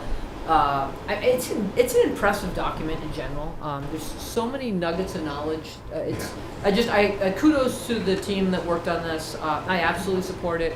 I think again, the letter, I read the planning board's letter. It's a nice template to echo the same sentiments that we supported. So, thank you very much to the whole committee that worked on it. Nicely done. Jerry, I hadn't had time to go through and look to see what you did with my suggestions, but it's not my document anyway. I just was making suggestions from my own reading of it. So, I'm not going to stop it from being approved just because my suggestions maybe never made it into it. So I don't. No, we did, Pete, and actually I want to thank everyone, and also Bill Mazzaro, all the committee members.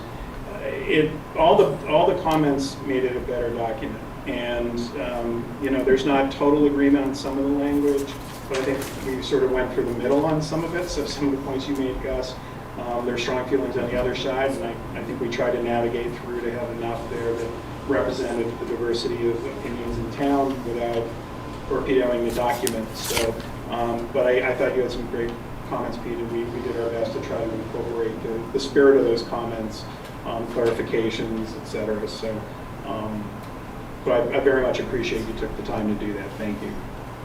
So, and I thought it was a very good document as well, as Eileen was saying. And I guess one of the things that I would just ask is how much of what Rob Egler left is what's there now? How much did you guys, is it a dramatically different document, or is it?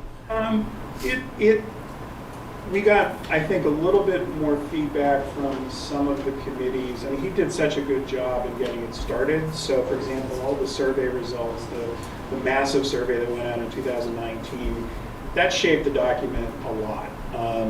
But I would say Wayne Feeden, who was the consultant that we used, just because he does this full-time for a living and we paid him, could go into sort of deeper detail. It knows what needs to be there from other plans. But Rob did a fantastic job, and that committee got at least 70-75% of what's there to this point. And then I think so there have been some changes over the last few years, new regulations, things that we had to incorporate that are in there. And then I think we went deeper in a couple of different areas. All the committee members did a great job. I do want to give a call out to George Lester in particular because of the extensive work he did to expand the inventory in such a meaningful way. He sort of went through all the nitty-gritty line items of all the different properties and was able to compile them in a more user-friendly manner so that people understood, oh, that's Noon Hill, and it comprises all these different properties, but I just think it's Noon Hill. But there were each of the committee members. I want to, I'm here representing them, but they did a great job. It was a fun group to work with, and it's something that the town's passionate about. So that committee and Concom had set a really good foundation in place for this document, and I think we just wanted to get it across the finish line. Some additional data points that I think will help us with other projects. I think, Gus, you called this out last time on the community center in particular, and sort of this balancing of priorities that are coming up, and I think we'll be in good shape on that. And then there's a number of people who want to step up and try to get something going with the CPA. And I thought we had some good feedback, at the last time I was in here on some ideas to move that forward. So the first thing we would do, not over the summer, but heading into the fall, would be to make a really concerted effort to try to get the CPA going, knowing what's in the pipeline. Well, thank you, Jerry, for your work on this and your committee's work on this. Are we ready? Any further questions, comments from anybody? Are we ready for a motion then? All right, I motion that we approve the open space and recreation plan presented by Jerry Potts this evening. Second. All those in favor? Aye. Yep. Done. So then, I guess You're wonderful. letter- Now I can go back to seeing if my MBA students have run off. Thank you. Yeah, just to close out, and then we'll also draft the letter, We'll take care of that. but that Yep. doesn't require a vote. Yeah, you can authorize me to Thank sign you it. for We'll the send it in. support. Yep. Thank you, Jerry. Thanks, Jerry.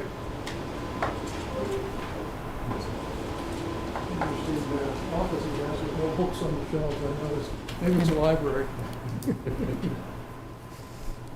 All the libraries are getting rid of their books, I understand. So next we have Maurice Garollet. Thank you for coming, Mo. Got a list of things as long as my arm here. This should go pretty quickly. Just jinx us right then and there. It should. I have 5 contracts. Most of these contracts have been pre-approved through capital, through the Board of Selectmen. The only thing is the project requests are new for Chapter 90, and the reimbursements are from last year's projects that we're just looking to get money back from. So, do you want me to go through each one of these? Why don't you just summarize them Sure. for the people, the residents that are watching and interested in how their money's getting spent? The first contract is the Curve Street truck exclusion study that we talked about here at the Selectmen's meeting. This is the contract, and as well as a project request for to use Chapter 90 money, which is in item B. So that one there is going to be with Beta Group, and that was for $9,500. Okay, next. The annual SCADA system maintenance service subscription. It's a annual subscription that we do with Woodard and Curran to oversee our SCADA system, which is the supervisory control and data acquisition that we use for our water and sewer. So that sends us alarms. It looks at all our chemical usage. It warns us if anything's wrong with the system. So that's an important maintenance. Bless you. The SCADA system upgrades, phase 2. We undertook a SCADA replacement. We were under a consultant that was proprietary. Now we're changing all that over. So this is phase 2 of that project. That was a previously approved capital project. The Vine Lake Cemetery expansion design, that was at town meeting, that was voted in. We're looking to start that design process to look for construction money for next year's town meeting. Well, as you go down the list, can you just mention to the residents what the amounts are for each one? Sure. The SCADA system maintenance service subscription is going to be $2,000 a month. It's $24,000 for the year for them to overlook all of our, which includes the new water treatment plant. The SCADA system upgrades phase 2 is a $200,000 project, $100,000 water, $100,000 in sewer, which was an approved capital project. The Vine Lake Cemetery expansion design that was approved at town meeting is going to be, we had approved for $80,000 at town meeting. It's only going to be $63,000 Nice. for this design project. The Charles River Sewer Interceptor Study, this was a combination of I&I money as well as $50,000 from capital, which equals $127,000 contract for this Charles River Sewer Interceptor. It's part of our I&I program to look into this interceptor, to look for leaks, the manholes, to make sure that when we get those rain events that the interceptor is completely sealed. Yep. And What is an interceptor? so basically, it's a large 36-inch pipe that is a collector of all the sewage coming from different areas that leads right into the treatment plant. So that's the main trunk line that goes into the treatment plant. Okay. So we're just studying that main trunk line, is that what you're saying? Yeah, it's pretty long. It goes back behind all the people's houses on Bridge Street, all the way within the Charles River. So the Charles River, when it raises, it overflows that interceptor. So if there's any leaks in there and the manholes aren't tight, all the water's leaking in, and we're treating water that shouldn't be in there. We're treating river water. Correct. Okay. We don't want to do that. Yep. In the truck exclusion study, that, we've already talked about that. That was just the change in the dates of the. Yep. Correct. And we did change that from, I believe, mid-September to mid-October so that the people have a chance to come back. Yep. And we changed the use of no outside consultants too. And the Charles River Interceptor study, you're talking about I&I, infiltration and what's the? Inflow and infiltration. Inflow and, thank you. Yep. And how much is that one? $127,000. Thank you. Okay, project requests. Project requests, our Chapter 90 program, this year we're looking to do South Street resurfacing. It's going to be a mill and overlay from Route 109 all the way to Route 27. They just finished the railroad just finished the railroad tracks. That was a kind of a bone of contention for many years there. So we're going to mill and overlay 2 inches, repave with a super pave mix, which is one of our top mixes in town. And also, we are going to change 27 ramps to ADA compliance. 27 ramps to ADA compliant. What do you mean by that? So basically, we have to rip them all out, put in concrete ramps with the proper slope for ADA compliance with the detectable panels that you see. Okay. Yeah. So what you're doing right now at the end of the entrance of the high what school? we're doing right now. and- Okay. Yeah. Okay. Well, what are those panels called? They're detectable panels. Detectable, so you can feel them. Yep. Okay, yep. And the Chapter 90 various roads resurfacing every year. We try to do a subdivision in town with our rubber chip seal program. This is going to be off of Indian Hill and Indian Hill 2, off of Orchard Street, and the Curve Street truck exclusion that we spoke about. I have to get Chapter 90 approval to use that money. Okay, project reimbursements then. So reimbursements, last year we repaved Main Street from Brook Street all the way to the town line to Dover, which was a huge project that took a lot of the curse off of Main Street for us. The various roads was other subdivisions that we had worked in with the rubber chip, and the North Street, that incredible short stretch that was kind of an eyesore for many years. So that was Smooth as butter right now. smooth thank as butter right now, right? So that those are, we paid for those for those projects, and we're looking for reimbursement from the Since state. that North Street project went in front of my office, I watched those guys work, and I was so impressed at how they were just so facile with that asphalt. It Yep. was- Okay, any questions, Gus? Comments? Nope. Eileen? Nope, they're hard at work. As you said, all of this has been reviewed, so we're good. You stayed up late last night getting ready for this. Do you need- His highlighter went dry, so. I brought an extra just in case. Chris, we want votes on these? Yes. I do. All right, so, okay, motion to, Consent calendar here.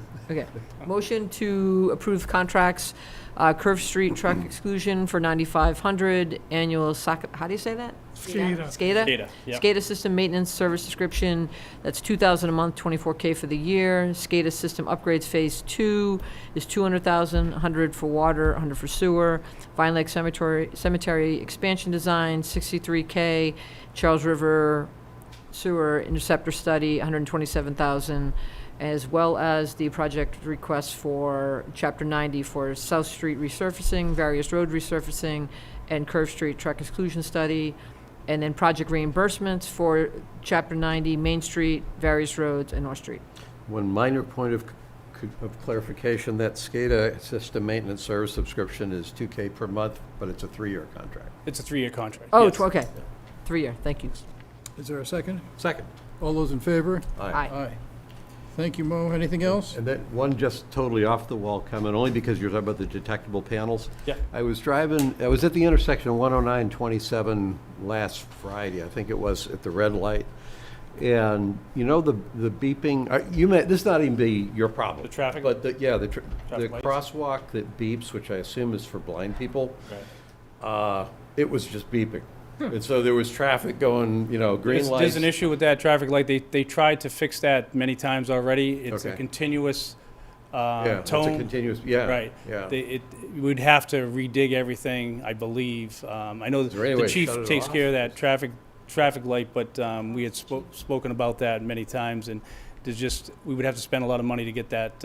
But so my point is, if there was a completely blind person who had been trained, now chances are somebody who's that blind also listens for cars. Right. It would know that even though it was beeping, you would hear cars, but it would almost be, I don't know if there's a way to shut it off. It'd be better not to have anything. Gus, I think it beeps with a different sound when the walk light is on. Oh, really? So you think that's, okay. Yeah, because I actually reported that to the Well, police so that may chief be, at one I point. was, and- there was no walk light, it was just the Yep. red light, and then there was a green light, and it was still beeping, so maybe that's what it is, okay.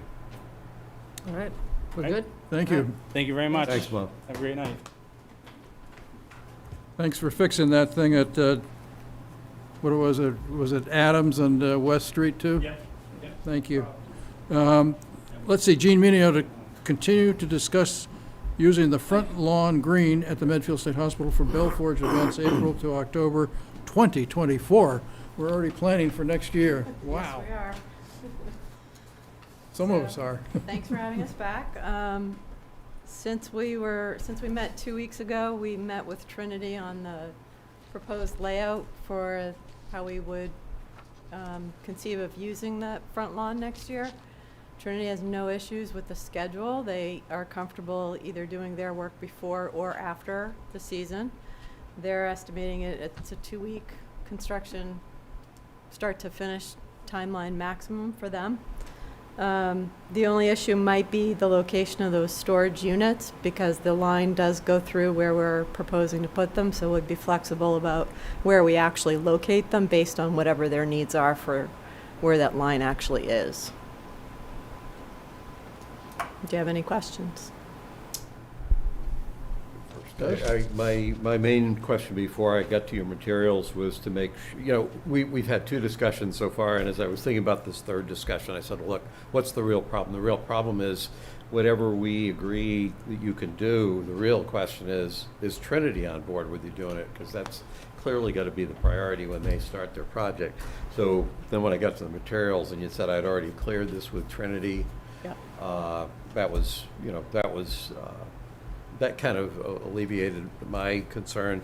I had a minor concern. I think it is minor, and I think you will manage it properly.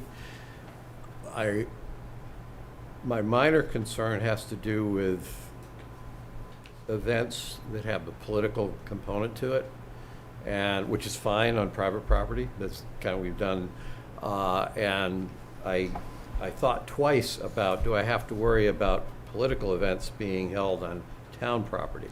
You and I have talked about this. I think you know the sensitivity. I'm comfortable just raising that and saying I don't think we need to do anything. I do think it's something that we need to be thoughtful about, just to not have that creep in where we get an awkward spot, that's all.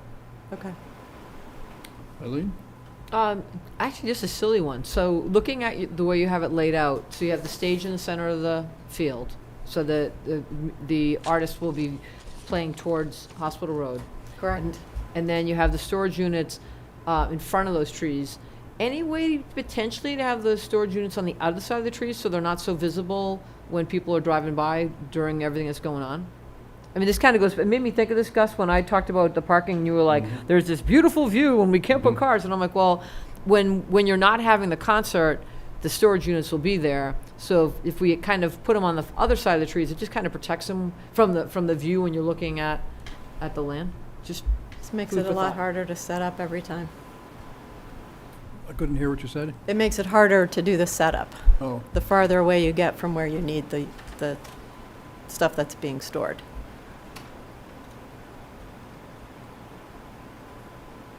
In other words, if you're going to have to go wheel your audio equipment around the grove of trees to get to the stage, it's harder. I get it. I'm just thinking from an aesthetic standpoint that when you're not there, that's the only thing that's going to be there. Just food for thought. Yep. Well, I made them orange so we could identify where we're proposing, but I think you'd look for a dark colored one that would blend in with the background. I know a high school student who's looking to paint something. Give her my contact information. Any other questions? Anything else, Eileen? No, just wanted to bring that. I was looking at that, just having Gus in my head when I was talking about cars, taking away from the pristine view, and knowing from April is it April to October when people are going to be using it. That's the only thing that jumped out at me. Christine, do you have any issues? If Trinity is on board with this, are there any further concerns? Nope. Okay. Trinity is the one who initially expressed a concern about the timing, so if they're fine with it now, then. Kevin said he's good with it, so. Yeah, Trinity was my issue as well, and if they're on board, then I'm fine with it. And if worse comes to worse, I mean, as I told you, there's plenty of space up there that we could figure out something else if we had to. Mm-hmm. Not that anybody wants to, but, any questions? Anybody else? I'll throw one more random. This was when I thought there could be a problem with the front lawn, so is there any advantage to pursuing the option of trying to lease the DCR field to the west of the campus? Does that simplify anything? I'm thinking it's still right by the big parking lot. I don't think it's an issue if Trinity's on board with this. I was anticipating we would have a problem with this, and I was saying, what would be Plan B? And I was saying, gee, maybe Plan B could be leasing the DCR field. Not trying to talk you into doing it, but there's no inherent advantage of trying to pursue that as an option, is there? I don't think so. Again, there's no shade over there, Yeah. which there is in this Okay, field. So okay, it's more challenging. It was an idea I had when I thought we might have I'd a love the problem. town to lease that land anyway. Right, right. Mr. Zarell?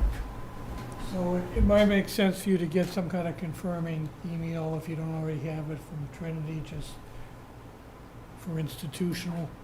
So a year We from have it. now. Okay. They Okay. already sent it. Yeah. Great. Eileen, you want to make a motion then? All right, but, okay, it's a motion to approve the request from Jean Minio on behalf of Bell Forge to use the front lawn green at Medfield State Hospital, April through October 2024, per the layout that she has shared with us. Is there a second? I will second. All in favor? Aye. Thank you. Congratulations. Thank you, Jean. Are those buses going to be there forever, Chris? No. I'm seeing them in the photo They here. have So it'd be like Okay. 2026. All right. Are they going to be there for the car show? I don't know. Oh. Charlie's issue. So you're saying, car show you're talking about next weekend? Yeah. This coming, because they shouldn't be, right? School's outside. Yeah. I think they'll be located for the car show. Hope so. Discussion items, potential votes, town administrator goals, update and discussion of TA goals for 2024. You were gonna take some time and think about how you wanted to do the evaluation, and then we can review fiscal year '23 goals and where we are on the status on those. And then I had suggested some goals to you for fiscal year '24, looking for some feedback and some input on what else you would like to see. So, if you want me to start, Pete, Yeah, go ahead, please. Yeah, I don't have any strong feelings about the process. I thought the process last year worked fine. I would suggest we kind of follow the same process because we know how to do it. But I don't have any particular objection to what I'm guessing is a fairly nominal fee to have the law firm do it. On the other hand, I wouldn't have any objection to asking a former selectman to take, to process it if we could get one. So I'm pretty neutral on that. So I think part of what increased the fee last year was that they came and presented the results to you. Mhm. They can send that information to the chair, and the chair can present. You've already been through the process once, Right. Yeah. so That's good. Yeah. that would eliminate having them come here to present it to you and explain it to you. You've seen it once already. Yep. Anything else, guys? I don't think so. Eileen? No, I'm fine with that. It That's worked. on the process. I think I did have some, if well, we're not ready to comment on goals yet, that's fine, but Just in terms of process, who will be creating the spreadsheet? Will you be creating a that's, spreadsheet? I'll suggest if similar you guys to want me last to, year? I'll Okay. come up with a new spreadsheet, similar to the one we did last year, if that works for everybody. Sure. Okay, then I'll let Attorney Kenny know that you'll be doing that and Yeah. submitting that to her. Okay. And my reaction was that if we could find a former selectman select board member to do it instead of hiring the attorney, that would be fine. Yeah. So that would be my preference, to ask and see if we have someone that would be willing to do that. I'm fine either way. Yeah, so- I mean, Yeah, I'm not passionate. If we've got a select board member in mind that we think would step up and do it, no problem, whatever is the cleanest and so the one that would come to mind from EP, if and I have no idea whether there'd be any willingness, would be to ask Mark to do it, or Mike. But Yeah, I those actually, the first are- person I thought of was Mark. Those are two good choices, yep. Mark Fisher. Yeah, Okay. Yeah. and I guess Mike is so recent, I didn't even think of him as a former selectman. Ah. But also I think he's got his hands full, where Mark might be in a better position to do it. Yeah, that's a good point. So, Yep. assuming he has any interest whatsoever in doing it, but. Right. So maybe that would be the action, is to ask him if he'd be willing to. Then if he's not, then we go, if he is, we go with him. Okay, good. Chris, did you want us to go through the goals tonight, or do you want to hold that for another night, or? I think that's up to the board if you want to discuss where we are on the '23 goals. There's still a few weeks left in the season. We have some that we'll be finishing up for June 30th. And then if you have comments about '24, we can start preparing those for your next meeting. But that's up to you if you're ready to go over them this evening. So I'm prepared to talk about them, but we can also hold off.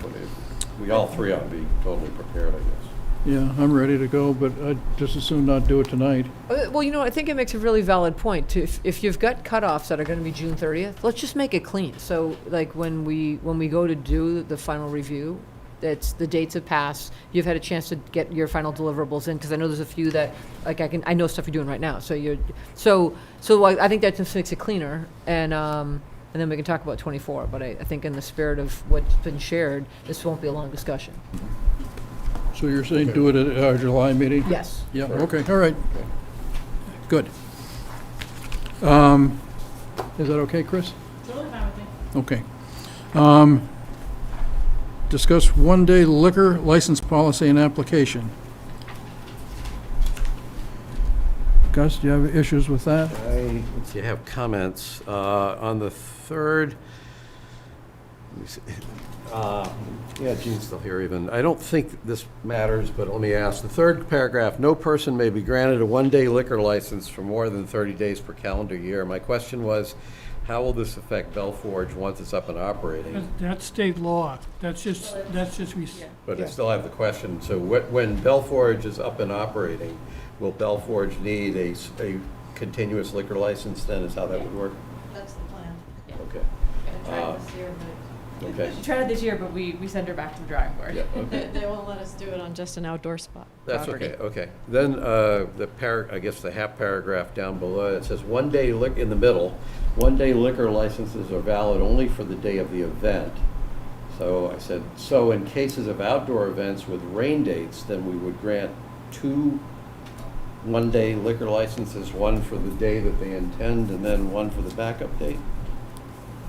Because that would cut people down to 15 days that you could do Yes, you would 15 only- events. Yeah. That's so that there have been cases in other towns where people were taking out a one-day liquor license for a 3-day event.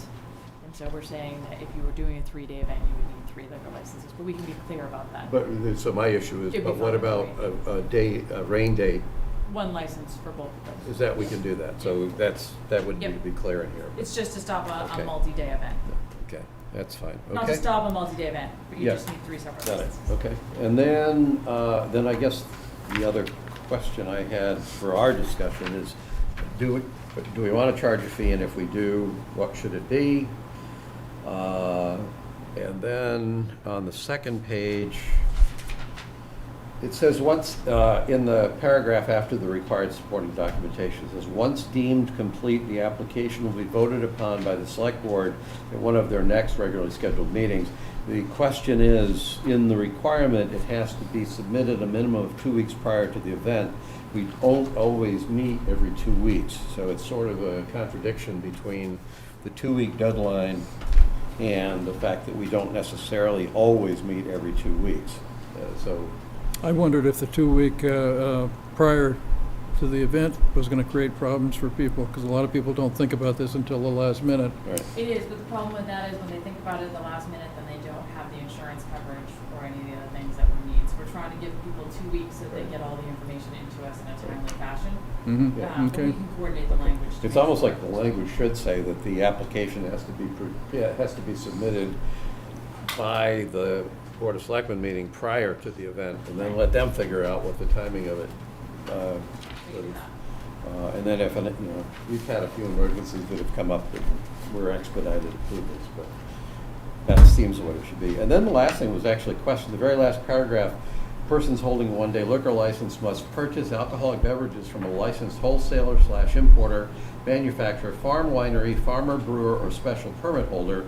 And I said, is that how this has been working all up to No, now? and that's the problem. Once we started going to the ABCC classes and learning more about the one-day liquor licenses, it's against the law for me to go to Larkin's, buy something, then sell it at an event, so. Okay, so that was where I was coming from. And my second follow-up question was, do we have a choice? And you just answered it. Yep. No, we don't. Okay.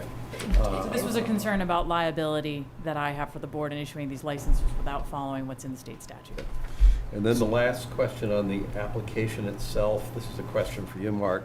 So the application is just a form, it's got their name and all this stuff, and as I was reading it, I just said, is there a need to have the applicant confirm that they are accepting direct responsibility? So we issue the license to a person. The form basically has the person's name and address, but it doesn't actually have any statement of responsibility in there. I'm being picky, I know, but it doesn't, there's no place that they confirm, I certify that I am responsible. So they're not passing the buck to somebody? Well, and I'm being an administrative stickler here, I understand, but there's nothing in here. There's a that- huge variety of people that apply for 1 days. Yeah, So, I mean, you can put some kind of an acknowledgement or give them literature, whatever, and they simply acknowledge that they understand that they're responsible and let it go at that for what it's worth. They're responsible anyway. It's the old case of you're bound to know the law regardless, so. okay. I mean, a few years ago, I had occasion to submit demonstration permit requests or to the city of Boston on a number of times. And each time I had to say I was the one who was accepting responsibility for the event. So people I was dealing with were fundamentally peace-loving and not confrontational, but it's a little sobering to send this form into the city of Boston saying, yeah, we're going to have a demonstration, and yeah, I'm the guy. So I was thinking that same thing could fit in an application just to reinforce accountability, but that's just, I'm being a stickler. Okay. That's all I had. Eileen?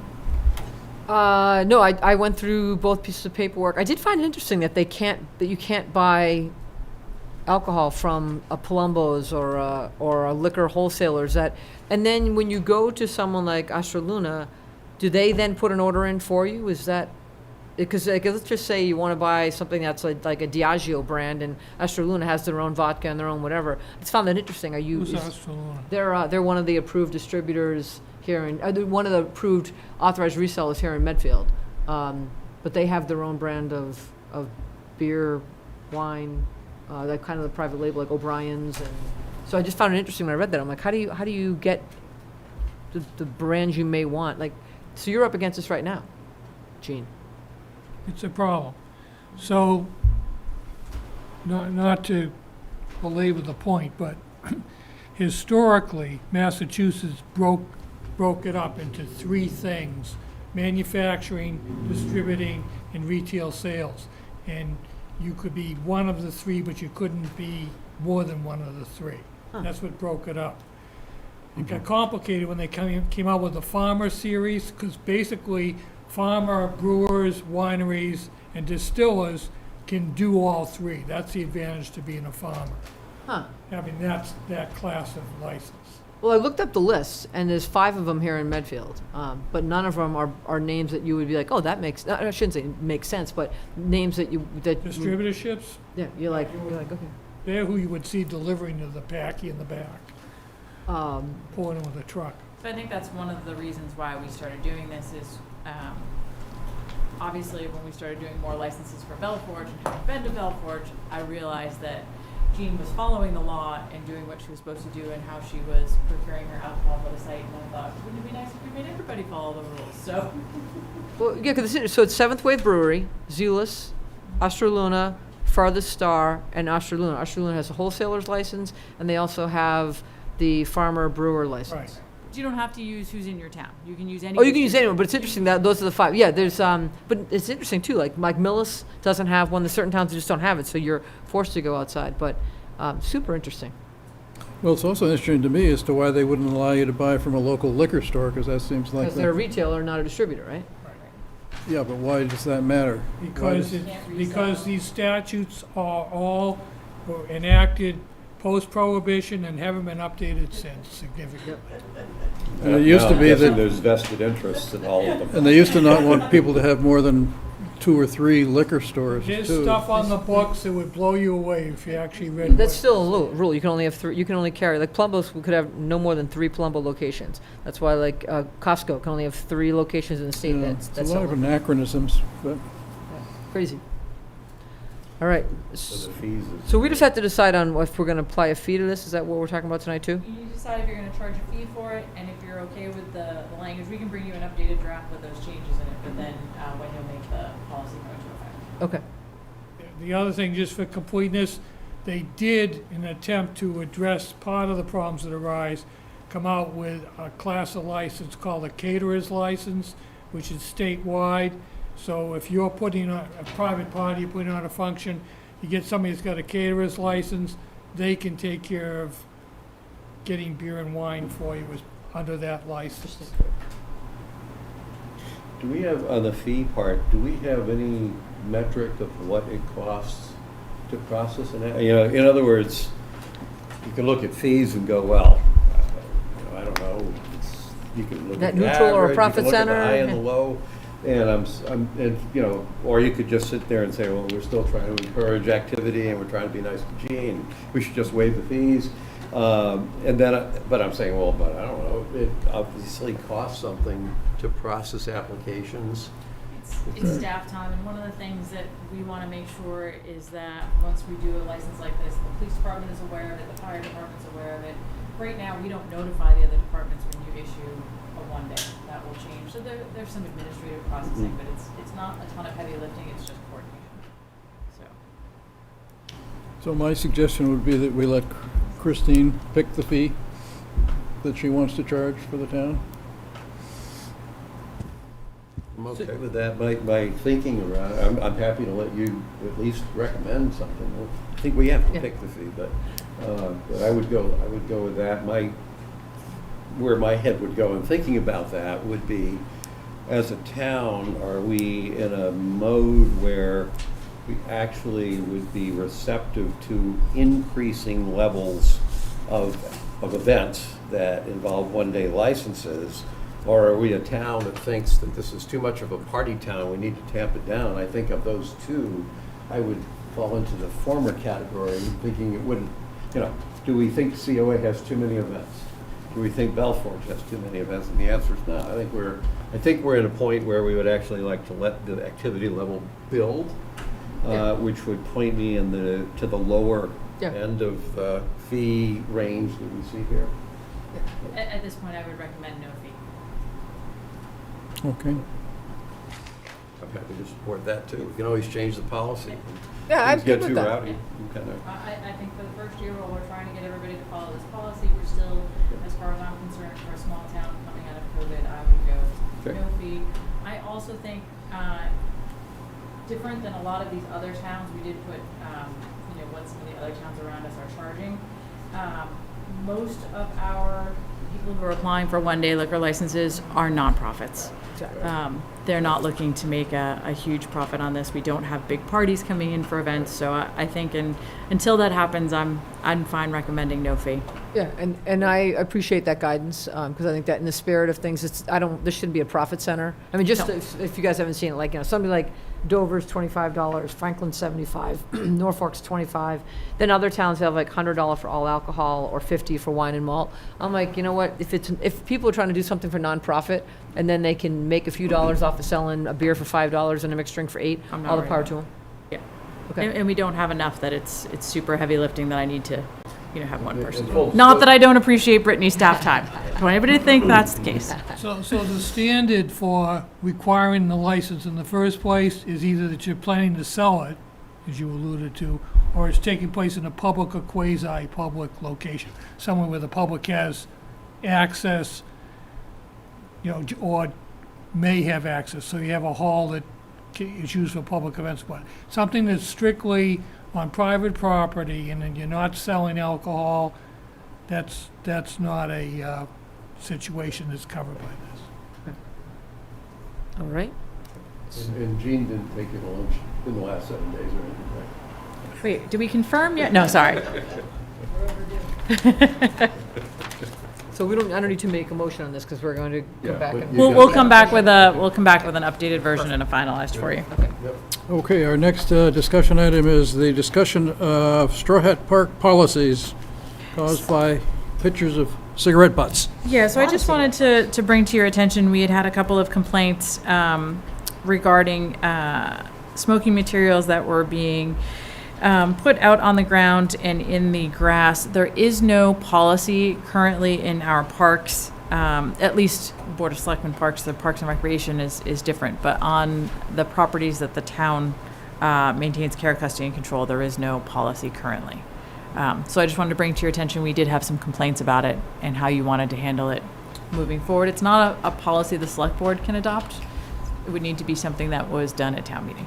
That's what? Need to be done at town meeting. I would, a bylaw, and then we are in the issue of enforcing that bylaw. But in the meantime, can we do something like put out some place for people to put them? Because there's so many cigarettes. That's disgusting. I never realized. Oh, it was very disgusting, the It's photos gross. that were circulated. My concern is if we put something out there, Yeah. then you are encouraging it.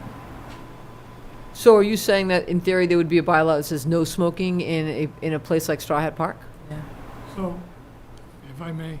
Yes, please. As we've done with Park and Rec and with cemetery commissioners, frankly, it's not an issue of having the policy, it's having the policy be enforceable. So the bylaw that Chris alluded to, would authorize the Board of Selectmen to have the policy and then would provide a fine structure. So we've done it, as I said, for both of those other town committees. And we'd simply do the same thing. So Mark, here's my thinking about that. My first thought is just put up a no smoking sign now.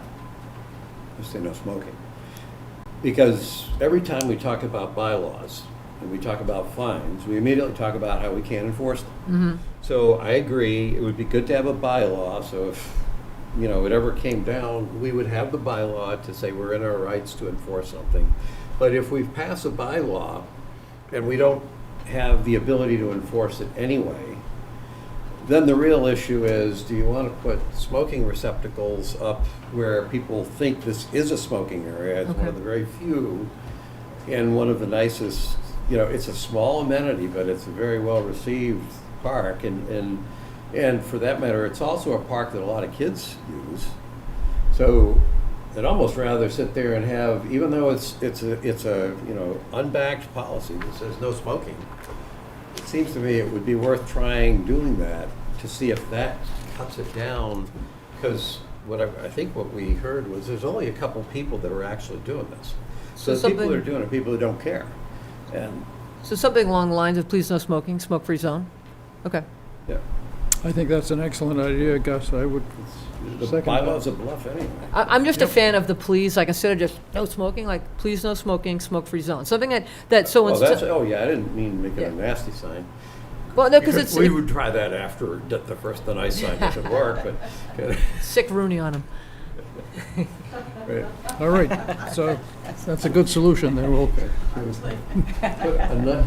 That's a nice no smoking zone. I'm on it. action We're a items. nice town, we treat people nicely, we don't give you harsh. Action items. Vote to sign the MAPC contract for economic development, visioning and planning to be funded with Housing Choice Grant. And this is for the industrial extensive zone, which runs from where Kingsbury is and the Council on Aging building down to the wastewater treatment plant. Correct. We had presented this to you back earlier this year, late last fall, and then the timing-wise with Sarah Raposa leaving, MAPC did not want to execute the contract until we had a planner in place to go forward. So that has now happened. This was also the contract that when we first reviewed it, I said, for something that's a strategic planning contract, who are the people, you know, who is actually working on this? And there still are no resumes. Okay, maybe, all right, where is that? I actually do have resumes. They are not included in the package for some reason, but I can drop them off. We have 3 main team members from MAPC who will be helping us with this. So our main point of contact is going to be, it's actually the last one, Angela Brown. I think it's the department head. Thank you. There was some reorganization in MAPC, but there you can see all their qualifications.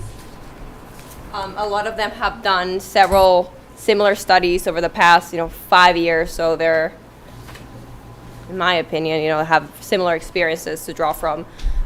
So yes, this grant, this work is going to be paid through the Housing Choice Grant.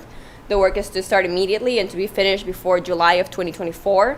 And we have a $45,000 limit based on the grant amount.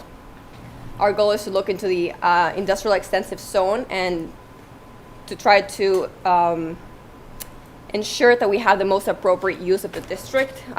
Zoning is something that is not updated very often and things change. Life sciences, for example, is something very up and coming now. We want to ensure we have that allowed and any life science adjacent uses like cold labs, for example. So we want to make sure we're, following the demands of today and seeing if there's any way we can, one, expand the tax base, if there's anything we're underutilizing, and also maybe redraw the district boundaries if there's any non-conformities right around it. If this is industrial area, but there's little industrial parcels around it, why don't we just include them, make them conforming? And we're going to be evaluating a little bit of the dimensional requirements of the area, make sure they are appropriate for the type of development we do want to see. And we're going to be looking at a 200-foot boundary around the existing zone. So nothing crazy, just tidying up some things.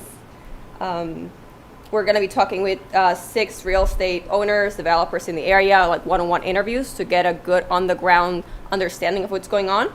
And we're going to have 2 community visioning sessions to identify the top 5 priorities of residents and other stakeholders. So this will be one in-person session to try to identify those initial reactions of what is important to you. Then we're always going to come back, draft, regroup, rework it as needed. And we're going to have a second virtual session to make sure that we understood correctly what the community is saying it's important to them. And there will be presentations to the select board and planning board as needed.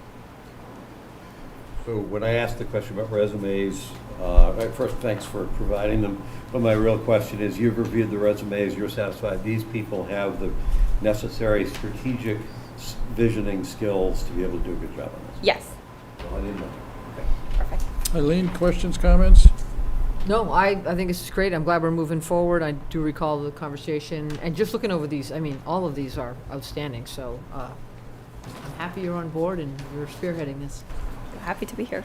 So Maria, I just had 2 comments. One was when we were studying the state hospital project, one of the things that the committee that was studying that to give us a recommendation looked at Lot 3 up next to the Kingsbury Club, and they determined that the town would get a greater return in taxes if it was used for senior housing than if it was used for commercial purposes. So I think that I would hope that you would keep in mind the possibility of residential use in a town like Medfield has a better return for the town. And the other thing that I would just mention is that there was a time, I think, when the zoning did not allow for office buildings in residential, industrial extensive, which made no sense to me, because that's something that there'd be a lot more demand for than a glass crushing factory or something in Medfield, I think. So I would just keep those 2 things in mind as you're working through with the MAPC. Thank you. I'll write them down so I I'll give you conflicting guidance because I've been listening to arguments for residential. My point is we have very little, the issue of diversifying a tax base in this town is crucial. This was positioned as a review of an industrial intensive zone for purposes of finding new opportunities there. There will be people in this town that will be very happy to turn that into residential property. We have a lot of land to do that. And at this point in time, with all the housing production we have, that's not necessarily the best thing to do. So if you come in with an extremely powerful economic argument, I will tell you, you can make that argument, but don't go into this with an assumption that, gee, I guess we could convert this to a higher residential purpose.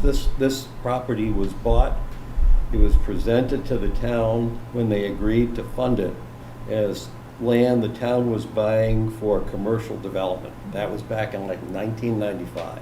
Understood. So the idea that we buy it on for one reason and then come up with other ideas for it. So now you're seeing the challenge of your job. I understand. I'll take both of those into consideration. And also I know the master plan mentioned, the taxes are always high, concerning the housing production plan. So if there's anything we can do to offset residential taxes, whether that be through mixed use or industrial, this will be pretty clear. I'm sure they'll let us know what's the best use, and it could even be that we're fine as is, or that radical change is needed. I guess we'll know when the time comes, but I'll take those suggestions into consideration. Thank you. So I have one other question. This is just so I know I'm not arguing for anything. We've had some preliminary discussions about potentially putting lot 3 out there for lease. Yep. Does this effectively say we should stop thinking about that? Does this allowed to proceed anyway so we can see? I'm not asking you this, I'm actually asking Christine. Thank God. What are the implications for us from a business standpoint around entertaining options there, do you think? Well, I think let's put Lot 3 on an agenda for discussion, Okay. and then we can discuss that further. Yeah. All right. Excellent. Yeah. Thank you. So do we have a vote to? Yes, if you can actually vote, this is MAPC sent it to me electronically, so if you can just authorize me to sign it, I'll take care of it this evening. Okay, so vote to authorize Christine to sign the MAPC contract for economic development, visioning, and planning to be funded by the Housing Choice Grant. Second. All in favor? Aye. Aye. Thanks, Maria. Next is a request for the Select Board to sign the contract with Amanda Decker of Bright Solutions Contracting to write the Drug-Free Communities Grant 2024 application. I had one question and one, I think, comment. As I read this, it wasn't clear, and maybe nobody, probably just you who's going to know the answer to this, because Kathy or somebody's not here. Who's actually doing the writing of this? The way the statement of work was written, it sounded like Amanda was doing a lot of facilitation of discussions. But usually when we have contracts like this, it's sort of like the writing gets done by the person we're hiring, so I just... Amanda will be writing it. She Okay. wrote it last time. Okay, that's She'll be fine. writing it again. And then the only other thing, when I looked at the items here, it says, in our standard words, the insurance has to be $2 million liability. Mm-hmm. And in her proposal, let's see where the heck it is. Oops, I'm looking at the wrong one, that's why it's not there. In her paperwork, it said, or she had a form in there that said she was carrying $1 million of liability. For a grant writer, I don't think there's a problem with $1 million. I'm just saying that I think the contract asks for one thing, and what she says she has is half of that. And I don't see a problem with us settling for half of it for something like this, but there's an inconsistency. Mark, are you okay with her having $1 million? Or do you want her to have 2? Again, given what we had raised across the boards, generally Yeah. speaking. Yep. So this just got picked up, but I don't have a problem with it. Okay. I can We'll say make the probably change. the difference in the coverage is nominal in terms of her Yeah. costs, but all of the things being equal, I don't think we need to add cost to her first to write a grant. So, No, I think we'll just put a comment in there that if she doesn't get the grant, then, yeah. Okay? Yeah. That's all I have. Good. Yep, we need a motion then. So motion for the select board to sign the contract with Amanda Decker of Bright Solutions Consulting to write the Drug-Free Communities Grant 2024 application. Second. All in favor? Aye. Aye. Next, we have authorize the town administrator to sign a memorandum of understanding for the establishment and maintenance of a shared grant-funded cross-jurisdictional shared service public health initiative. Holy smokes. Yes, this is a renewal of the grant that we did. I believe the first one was back in 2021. So this wasn't new. So I have questions, but maybe Sure. they're already... What staff are we sharing? How much funding are we contributing? Who controls the staff? And who houses the staff? Now, So Needham controls, hires, and houses the staff. They are not Medfield employees. We do not contribute any staff time other than Brenda. Occasionally Bridget, but it's for us, it's been having us have staff come in to help Bridget and Brenda with their workload, so, okay, yeah. And it's worked out great so far. okay, that's fine. I'm good. Questions? Nope. I'm all set too, so let's vote it. So motion to authorize the town administrator to sign the memorandum of understanding for the establishment and maintenance of a shared grant-funded cross-jurisdictional shared service public health initiative. Second. All in favor? Aye. Aye. Number 14, authorize the 2023 Cycle for Life to travel through Medfield along the route described on Saturday, September 30, 2023. This has been reviewed by the police chief. There's no detail necessary, and she had no issue with the route. No, that was my only question, to make sure they were in sync with it, so I'm good with it. Okay, do we have a motion? All then? right, motion to authorize the 2023 Cycle for Life to travel through Medfield along the routes described on Saturday, September 30th, 2023. Second. All in favor? Aye, aye. 15, request to sign the contract for the fiscal year 24 Community One Stop for Growth Grant to assist in meeting the new MBTA regulations. So I had a question on this one, is this related to the MBTA Communities Act? Yes. Zoning. This is furthering our grant to study how we're going to be able to meet that. So it doesn't have any implied commitment of the reason I was reacting is when it was focused on zoning changes, it's like, we haven't. Nope. Okay, this is merely How we're going to continue get to there. row the boat slowly down the river in the general direction that the river flows. Okay. Yep. Got it. Thanks.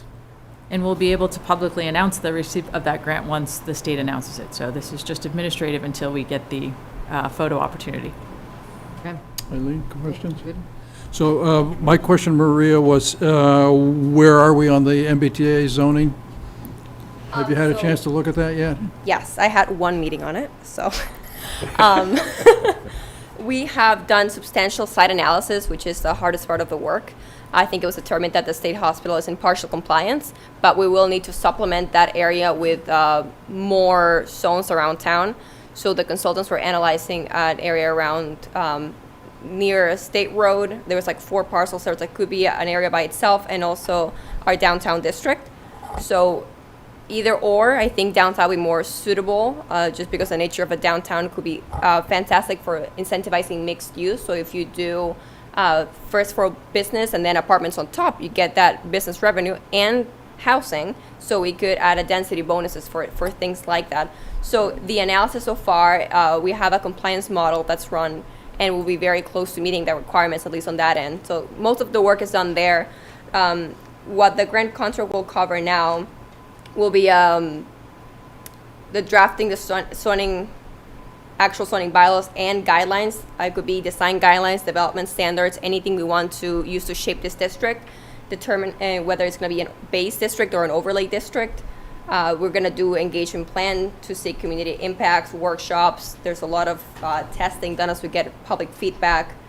There's going to be presentations to planning boards, select boards, zoning board, warrant committee, housing authority, everything you can think of.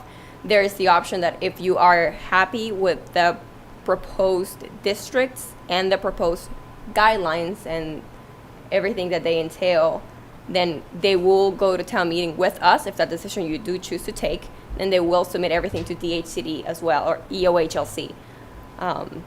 So that is in our current contract, not to exceed $70,000. So while we are doing that, we are also working closely with the governor and the lieutenant governor to try and make the state hospital work as our one and only district for that. So we're continuing on the process of cooperation with the money the state is willing to spend to see how they would like us do it, but we are still working to make sure the state hospital qualifies. So if I can follow up with that, two questions. One is, the law, at least where it was a year ago, was that we would have to have 50 acres, 25 of which would be contiguous.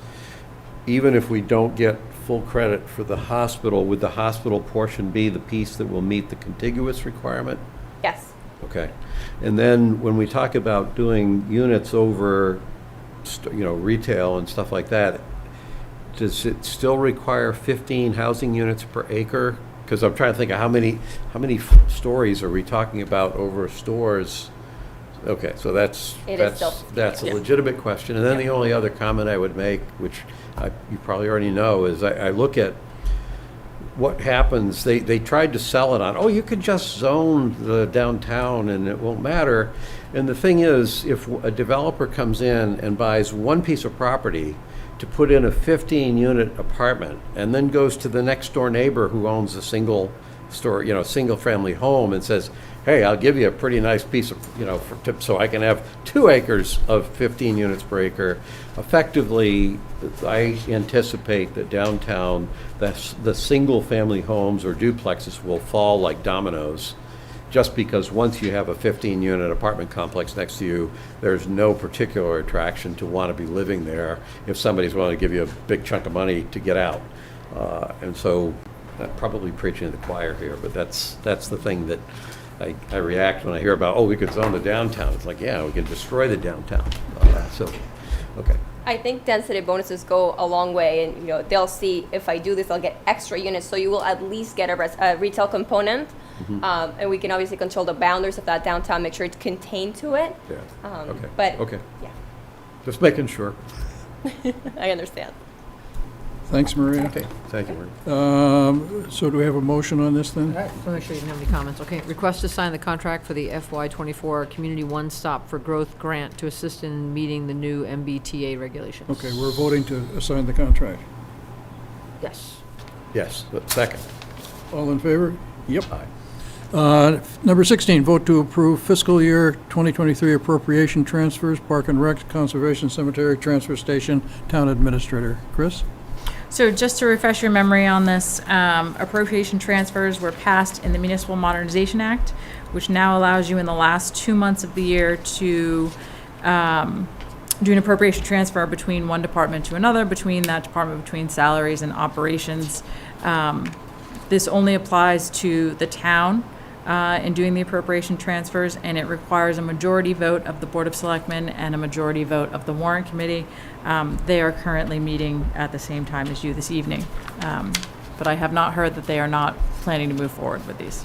So by example, there's the first one is Park and Rec salaries going to building and grounds at the Park and Rec, 4,500. Correct. So we're not allowed to expend, even though there is additional money available in the Parks and Recreation salaries line item, we cannot spend that within the operations. So we're looking for the transfer between salaries and operations. Similarly, on the conservation, as you know, we have struggled to find a conservation agent, so we have been utilizing a consultant to do that. We're not allowed to pay that money out of the salary line item. It needs to be out of contracted services, so we're asking for a transfer from that salary to the contracted services line item. Similar with cemetery for $8,000, highway $15,000, and the town administrator for $2,550. Any questions, Gus? Nope, I'm good with all of them. Eileen? I'm good. Motion then, please. All right, motion to approve, a vote to approve the fiscal year 2023 appropriation transfers, Park and Rec 4,500, Conservation 36,669, Cemetery 8,000, Transfer Station 15K, Town Administrator 2,550. Second. All in favor? Aye. Aye. 17, vote to sign town's municipal building cleaning services contract with Dynamic Janitorial Cleaning, Inc. Any questions, Gus? Yeah, I do have a couple of comments, observations. One of the things that I found interesting is this is a contract that is not subject to prevailing wage. Correct. I didn't realize What? the state, Yeah. it's not subject to prevailing wage. Huh, okay. It is this is all editorial on my part. It was basically awarded, I think, to the low-cost bidder.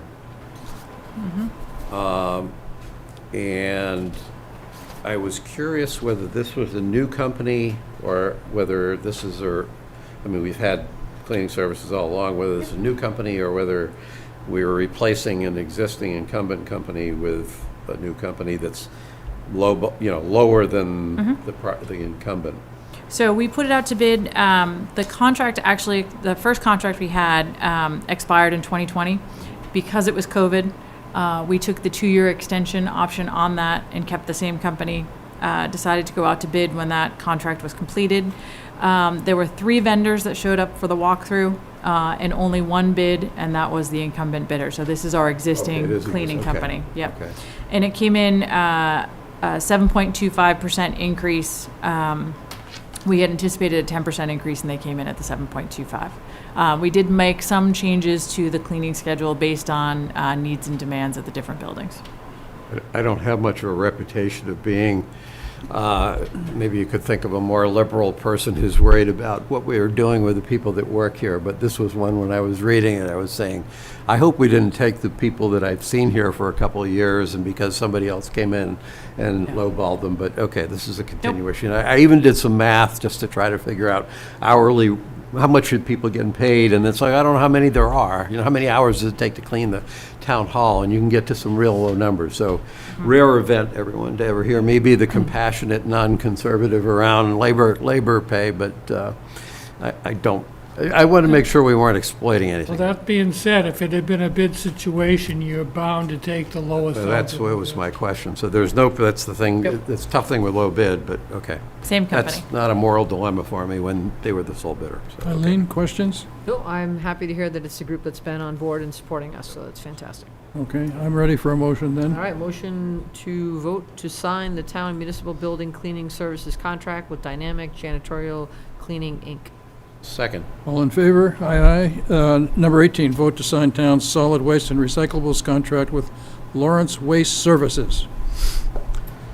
So my question on this one is, one part of it says it's a 2-year contract, and then the actual rate table shows 3 years. So its question is this a 2-year contract or a 3-year contract? It is a 3-year contract. It is a 3-year contract. Yep, it is a So, 3-year contract. Okay, so I think on the one that actually had the signed contract shows a period of performance of 2 years on Yep. paragraph 6. Yep, we'll change that. That Okay. is a, Yeah, the contract is a- terms? yeah, it's a Yes. 3-year contract. Okay. And that, I think, was all. And this is our existing company. Yep. We anticipated a 10% increase based on the market, and they came in at a 1% increase. They very much would like to keep our trash. Ah, All right. And they're way under the other bidder. They're out of Med- Keep it they're of clean out there, Medway. everyone. Yeah. They're headquartered in Medway. Any questions? no, I'm good. Then a motion, please. All right, motion to vote to sign the town's solid waste and recyclables contract with Lawrence Waste Services. Second. All in favor? Aye. Aye. Number 19, vote to approve change in the rain date for Medfield Car Show at Medfield State Hospital from June 25 to July 16. No questions. Oh, Mother Nature looks good, so hopefully it doesn't have to. I know, it's not it gonna should be happen, all right? good. Do we have a motion then, Eileen? Motion to vote to approve the change in the rain date for Medfield Car Show at Medfield State Hospital from June 25th to July 16th. All in- Go ahead, I'm sorry. All in favor? Aye. Number 20 is SEB Housing, representing Medfield Meadows, Hillside Village, and Aura, in requesting approval of 2023 rent changes which, once approved, may only be implemented upon new lease signings or renewals, provided that the property gives applicants' tenants at least 30 days' notice. Section 8 tenants typically require 60 days' notice. Chris? So I want to give you an update on where we were, because we actually did some action on this last fall in terms of Medfield Meadows and Hillside Village. And at that time, we did a 5% increase for any existing tenants, and any new tenants could fall under the new guidelines for the rent. So that was the action we took last fall. And I just want to thank Maria for all of the work she did on this today. David unfortunately couldn't be here for you to meet with you tonight. So what they're proposing this year is for Medfield Meadows, they're looking for a 5.4% increase for 2023. Hillside Village, they're looking for a 6.7% increase. And as you saw from some of the emails that went back and forth, they're looking for a 17% on Medfield Aura. So I know Maria's talked to David. We let him know that was not acceptable. We had our conversations with DHCD. I don't have the new acronym. EOHLC. It's going to take some time for me on that. That obviously 17% is not acceptable. So my recommendation when we met together as a team is that you take the same approach that you did last year, is that you approve a maximum 5% increase for the current tenants. But I would also encourage you, and we will reach out to Aura. I believe there was some discussion that the landlords made some promises or suggestions, however you want to term it, to the existing tenants that their rent would only go up by $75. So we can issue that vote that we encourage them to strongly honor any commitment that they made when the affordable tenants signed those agreements. Why wouldn't we want to just wait until they actually do it? You could do that too. You can agree with Medfield Meadows and Hillside Village, but I would recommend that those only be 5%, not the 6.7 and the 5.4 that they're looking for. Great. And you can hold Medfield or 17% is It's ridiculous, I'm Yeah, sorry. yeah. That's insane. and I think it was an error in how they calculated their rents, because they didn't have an increase in 2022 and they're still using the 2021 for that. But It's still they that just much- moved in last year. 17% is not Should we just, acceptable to me. Chris, should we just approve 5% across the board for all three, including Aura? Well, I think Gus is saying hold on Aura until we find out what the commitment was from the landlord to those tenants. I think it's I mean, 75 we're is not a heck of a privy lot to different that. than 400. Rather than encourage them to do something, I would Right. say we have control over what they can do, have them come in and Yep. tell us what they're going to do. Because I would agree that All right. people from Aura, but let me just comment on, because I spent some time with this as well. Aura is its own. I'm not really trying to represent Aura. The other two, though, last fall when Seb came in to look at this, the point was made that the state literally froze the rental rates through the 2 years of COVID. So basically, you've got developer builds this thing, suddenly winds up getting locked down for 2 years. So last fall, we were receptive to the idea of letting them basically go up to the 2022 at that time. 2022 rate, which was moving from a 2019 calculation to 2022. And we said, okay, everybody benefited from frozen rents for 2 years, you can do that. this year, in essence, there's this annual process where DHCD comes out with DHCD comes out with the AMI calculations for the current calendar year, and then a 40B operator has to sit there and adjust the rental rates in accordance with that AMI. So in a way, you can put the brakes on to keep them lagging behind where they could be at, but in a sense, I have a hard time really rationalizing some logical reason why it should be this much and no more. I'm not really arguing against doing what we're suggesting here. I'm just saying, but as I think about it, it's like, well, at what point do you stop just playing a little game with taking a % or two away and always holding it back and let people, 40B developers, literally charge the rent that they're allowed to charge for affordable units? Now, the reason I care is because if you don't let the 40B developers charge what's allowed for the 40B units, the developer isn't losing money. So where does the developer go? The developer has to recover that money from the people who are renting market units. Does that matter? Well, in Aura, maybe not. There's some nice cars in that parking lot. But if the people who are living in the 40B, non-40B affordable units aren't exactly the most affluent people who just decided to sell their house in Medfield and bank most of the money and go rent an apartment, then those people who don't qualify for 40B, but perhaps aren't necessarily in the best position to pay for rent, wind up further subsidizing the people who have the affordable units. Very true. So that's the thing that I'm struggling with around that piece, and it's not like I care whether we get to an exact number this year, but in the long run, and thinking about it, it seems to me you have to take all of that into account when you figure out what's fair. Well, and the only thing to me with Aura is they literally just put people in September. So Yeah, we're not the even a year- 17% is definitely I'm not about. arguing It's like, with wait a you. minute, we're not even a year into it, That's- so there has to be a mathematical error there, because there's no way. The other point I'll make, and she might have reached out to you as well. Kathy McDonald sent me an email. It had she basically said that Medfield Outreach has been helping people. There's been 10 families in town that have been helped over the past year, and this year there's 8 and there's 2 pending. So I immediately came back and said, well, first off, how many? I don't want names, but how many of them are in any of these? And they're not. They're in more like the Wilkins Glen. So that kind of support is going to, I guess, the more subsidized type things. But interesting, I said, was it the same 10 people? They figured out, they're getting this help. We can't afford any more money. And she said, no, there's actually turnover. So it's not a direct, from what she told me, the people that we've been helping at that level are not the people that will be affected by this. That doesn't detract from the point she's making, but that's at least something that was interesting I learned from communicating with her that you both would probably want to be aware of. And that's not we that's helping them. I don't think that's the Medfield Foundation that's helping them. Correct. I think they also go after, I think Outreach also goes after grants, but it's taxpayers on the tax levy are not putting this money in there. Medfield Outreach is getting some of it through grant funds, and then Medfield Foundation is providing important help. Absolutely. That's where the profits from the Angel Run go to that. So can I just clarify what we're going to be voting on here? Is that Medfield Meadows 5%? That's up to you. If you are fine with the new rents at the 5.4%, that's going to be anybody who's renewing their lease, or any new people will be at the new rents versus a 5%. Having heard our town up to you. administrator recommend 5%, I recommend we go with 5%. So 5 and then 5 at Hillside, and Yep. we're not addressing Aura until we get further data? Correct. Right, but that's only for existing tenants. Anybody coming into town signing a new lease will be at the rates proposed.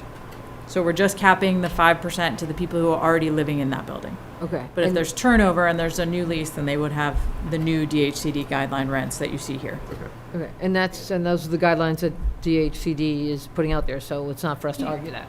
It's an option for you to choose, and that's what we chose back in October. But I would hold on Aura until we. And by holding on Aura, we're not then giving them the 30-day, you never got back to us that, so we take it as No, and I approved? will have a conversation with David that we would like more information, otherwise it is a denial. 'Cause Because it- yeah, when it's- 17% is not acceptable. So we're saying no to 17%, Yes. and we will And review we're willing to it hear more again. information. Okay, I just want to Yep. make sure.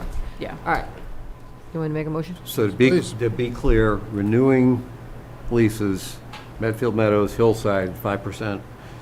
New leases, Medfield Meadows, 5.4%, Hillside, 6.7%. Yeah, the numbers as Got it. presented for Okay. these. Yeah.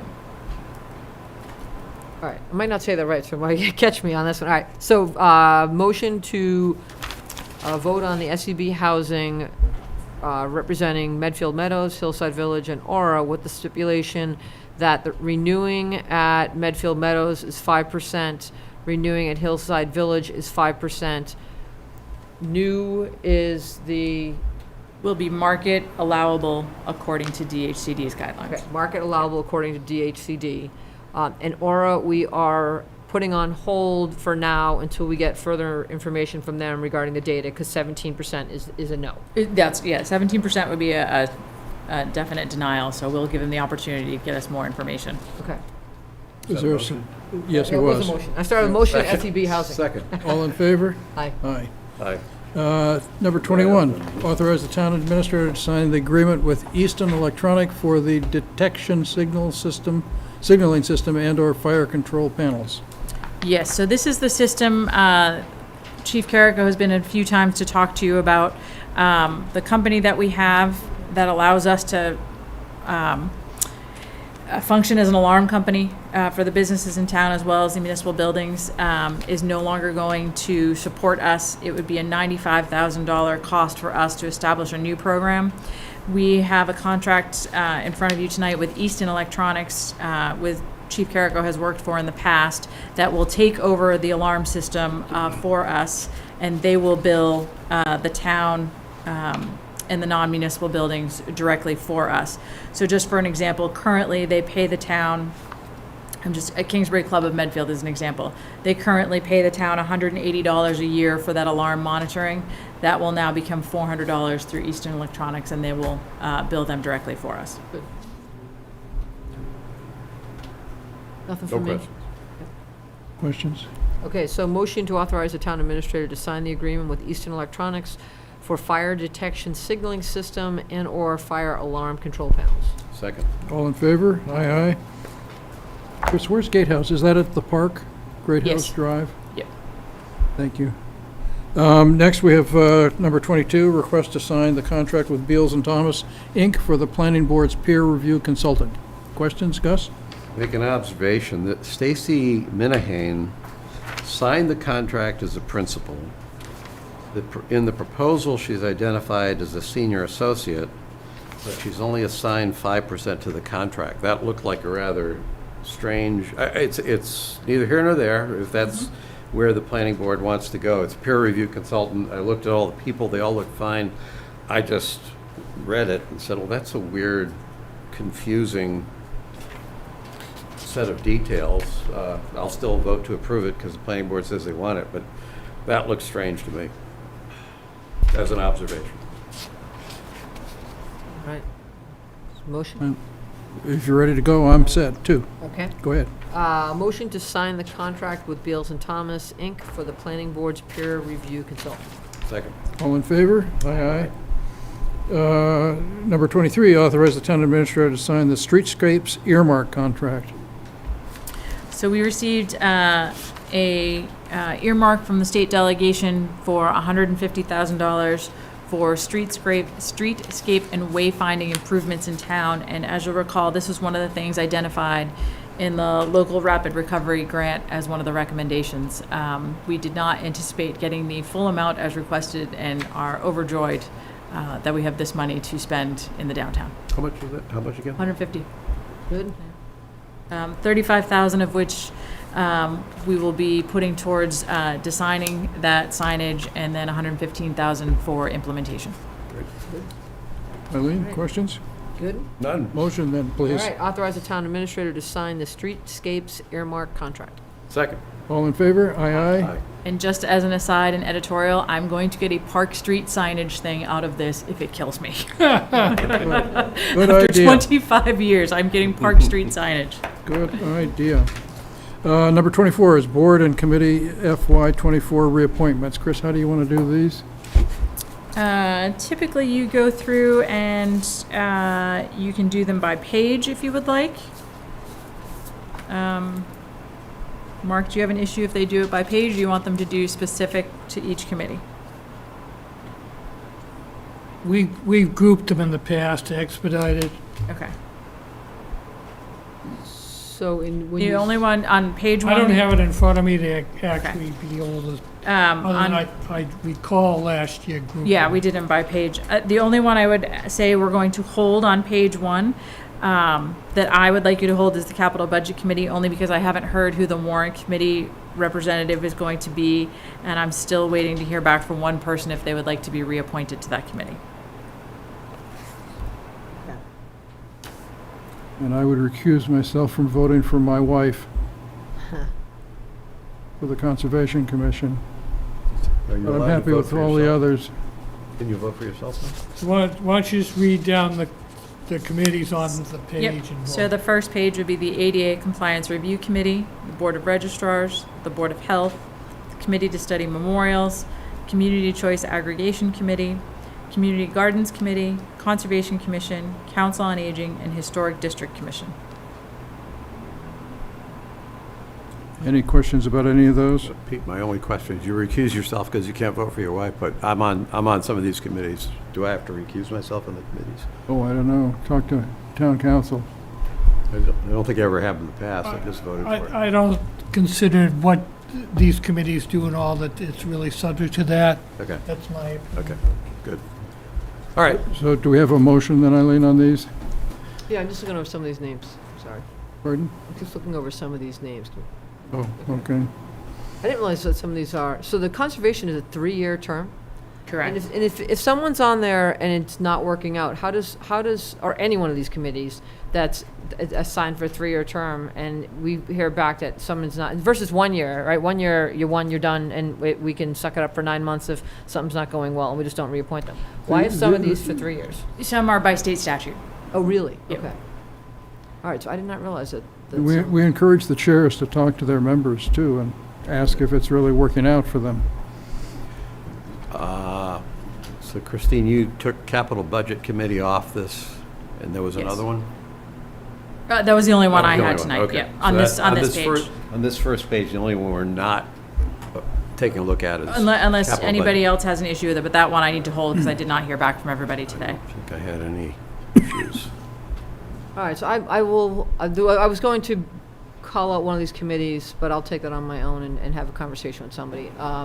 So let's see, appoint, so do you want me to read the names or just the groups? No, The eight- no, can absolutely just- not. you can Just, say, we're Uh, appointing motion to everybody on this approve page. The ADA Compliance Review Committee, Board of Registers, Board of Health, Committee to Study Memorials, Community Choice Aggregation Committee, Community Gardens, Conservation Commission, Council on Aging, Historic District Commission. Second, if that was a Oh. motion. Page one. All in favor? Yes. Aye. And then on page 2, Chris, you want to go down the committees? Page two, these are all set to go forward for me. So page 2 is a continuation of a historic district, so the next one would be Kingsbury, that would be the first one. No, Well, Historic Commission Commission. is different than the Historic Yep. District Commission. Oh, sorry, oh, you're right, sorry about that. So do you want to read them or just do a motion? You can just do a motion. Okay, so motion, Historic Commission, Kingsbury Pond Committee, Medfield Energy Management Planning Committee. Emergency management. Did I say that? Not energy management, emergency management. Oh, sorry.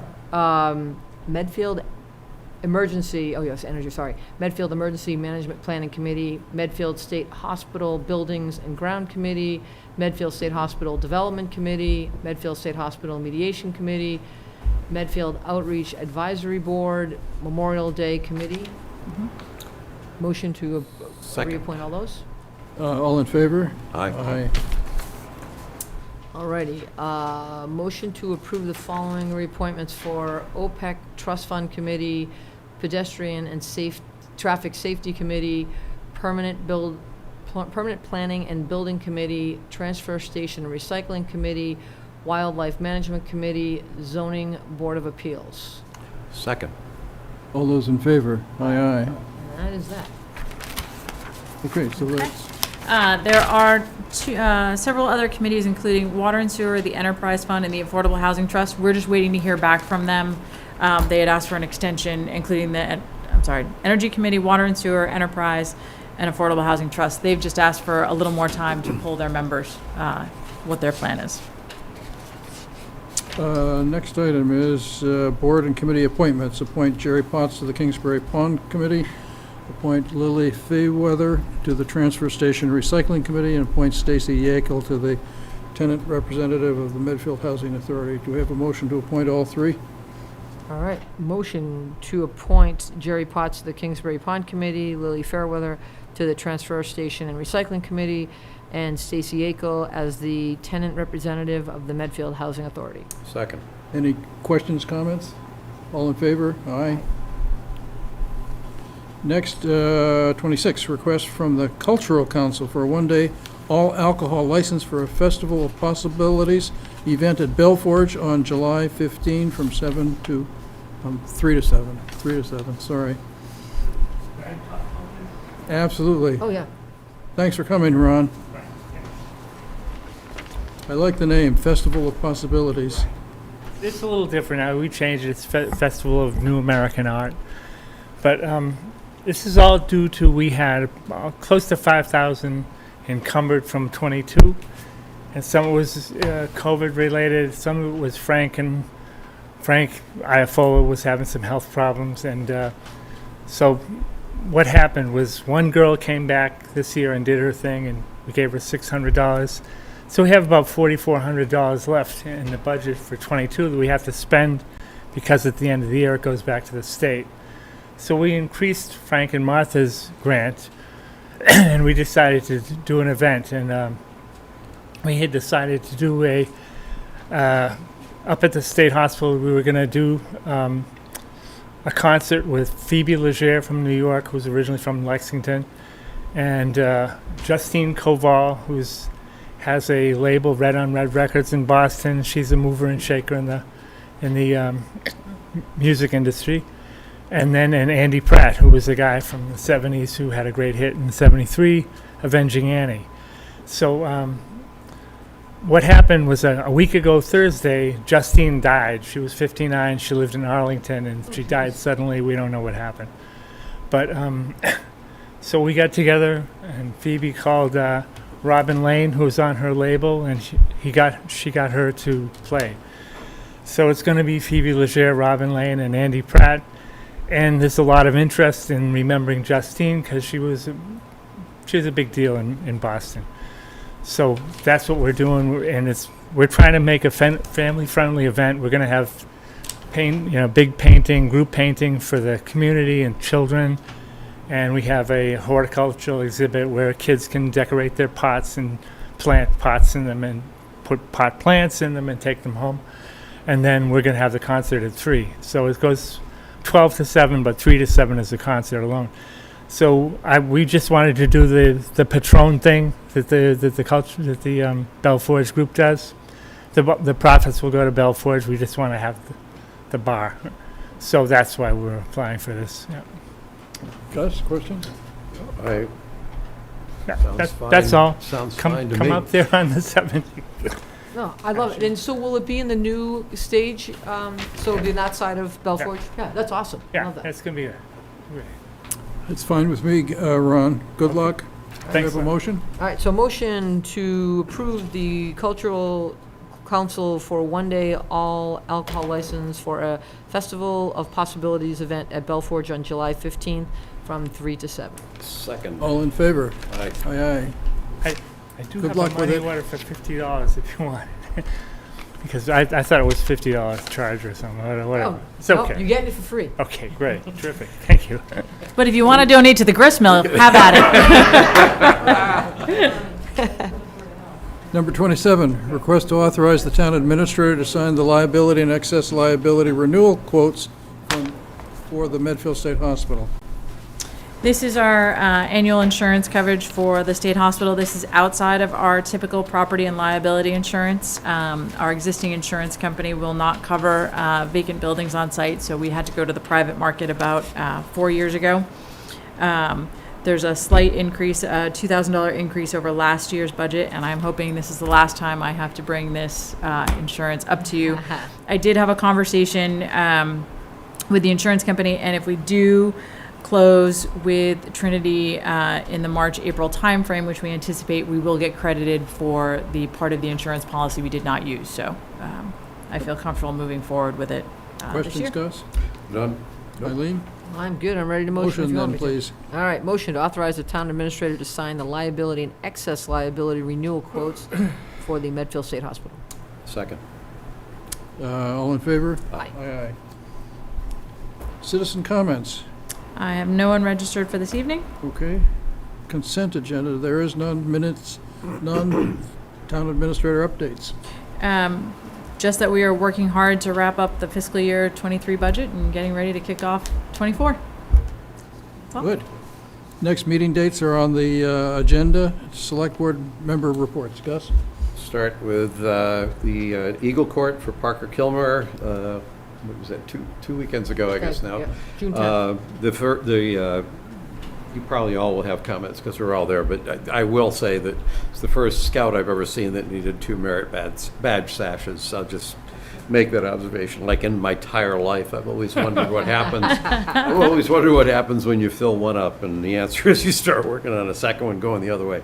Well, he did say there was no rule against going down the back, but he did Yeah, opted but not to yeah, do that. well, it was impressive. Oh, yeah, it was 102 badges, but he also said it was because of COVID. that he had- Next, last week, took a tour with Christine of the Hinckley South development, partly in conjunction with ongoing discussions about selling prices on those units. But I'll comment that the units themselves are very nice. The location, as you picture, it's not a golf course, but it's right across from the Kingsbury Club, and so it feels a little bit like you're sitting there parked next to the golf course. So hoping that we can keep the prices of those units within the reasonable zone of what the small, affordable housing units were intended to cost when we approved the project. But I can certainly attest to just the general overall quality and attractiveness of the units.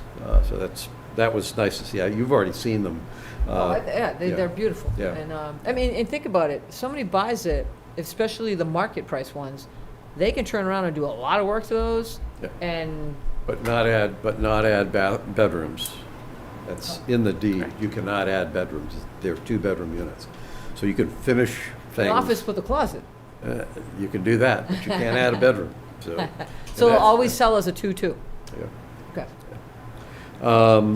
And MMA had their second week of how to handle and have civil meetings. The one this past week was on de-escalation strategies. It might have been an interesting presentation for people who aren't trained in that area, but this is an area that I've spent a good part of my career in. So I was thinking that the de-escalation strategies would be around how to control a meeting, kind of a Robert's Rules of Order, town meeting time thing. Instead, it had more to do with how to control your emotions. So for those of you who need emotional intelligence, better awareness of emotional intelligence, or how to de-stress yourself or de-stress others and avoid, bad words, it was good. It's just that that's kind of telling me stuff I already knew, so it wasn't what I expected. Also went, when was it? When did I go? Today is Tuesday. It was last week, I think, on Thursday. The Tri-County Regional High School, the county, they're moving to build a new high school. And I actually have some information that I picked up there. Jack Rose was there, who's the important guy to be there. But he was happy to see that one of us was there, I think more to show the interest. This thing that I just passed out to you, and if you want to make a copy, you can. I need one. I've got a... Oh, you can take it. They sent me one today. They sent you one, okay.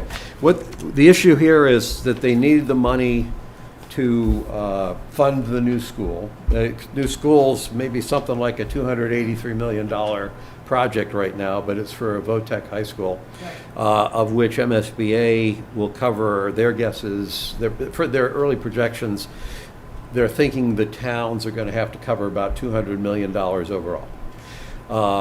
We have 5 students that are in the current population, which is the minimum number.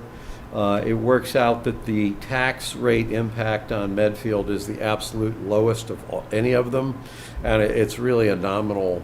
This is not going to be a hard thing for us to do. If you go down to North Attleboro and Plainville, they are the 2 biggest ones. They have huge. They're dealing with major contributions to the school because they have major enrollment in the school. And I think in the case of Blainville, at the same time they're doing that, they're a little bit like us, where they're also looking at a school project of their own in town. So I was able to pick up on the sensitivities around this thing as someone who basically has almost no skin in the game. So there will be a one-day election. I wrote it down. I think it's October 25th. What did I put? Oh, here it is. Yeah, the election, there's a one-day, this is a special election. It's not a regular election. This is just an election to get towns to approve this project. And a simple majority of voters, you don't have to pass in every town, it's just a simple majority of voters is enough to get the project approved. The weird part about that is, so that approves the project. The project has a price tag. But then the town administrator from Medway pointed out the awkward thing for the towns is then if you're a town that has a major financial obligation to support the project that you can't just take out of your back pocket, you're going to have to get a Prop 2.5 debt override passed. And what he was saying was, so in that one special election that lasts for 8 hours, the people who care about the regional high school will show up and vote in favor of it. It'll pass, and then the town can be in a real bind if when you then go to town meeting for a Prop 2.5 debt override, and the entire town, that maybe many of them don't care about the regional high school, don't vote the debt override in, suddenly all the cost of that debt falls on the town with its existing budget, and it's going to have to be taken out of other things. So as an example, Plainville, the selectman from Plainville is fully on board with this, even though it's not like the people that have big bills are against it. But it's not a complicated issue for us. It's a complicated issue for many towns. They were pushing remedial legislation that would combine it. I don't know that it's going anywhere. That was one of the things they pushed for, is they wanted towns to go and make the case to the legislature to help supplement the funding that MSBA has. So it's because the statutory authority for regional schools was predated Prop 2.5, so there's a disconnect there. Mm-hmm. Yeah. And then the last thing I have is I went to after the Eagle Court, I went to, and you'll have comments too, went to the Pride event at Belle Forge at the chapel. And I want to editorially comment on it on a couple of points. First one, 85% of my reaction to that event was it felt and looked like any other Belle Forge event about people coming, wanting to listen to good music, and basically have a good time. And I think it's important for people to recognize that. I struggle with the right path for us to take on some of the issues that our community and our country is facing. So this is not like a simple, easy answer for how to properly manage or approach things. Chief Garrett sent me, I think you had sent her an email, Jean, about the event and the performance of the police, which was stellar. The one thing that I saw in that email that stuck with me was feedback I think you might have gotten, Jean, from some of the younger people who went there. And the comment is, I went somewhere where I finally felt comfortable. And we all have to hear that message. We just do. And I'm trying to sort out exactly how to strike that balance. So the reason I'm editorializing is there's people out there that are listening This is something that's deserving of real careful thought. And it's not just young people, but we care, in our town, we care a lot about young people, so that shows up, but they're not the only people. I will say, I struggle mightily with drag queens being in public events that are for family.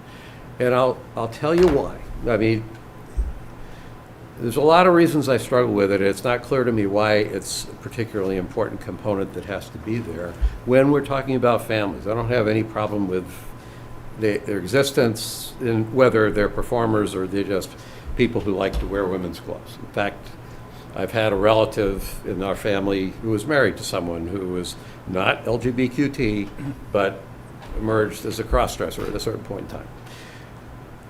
What I struggle with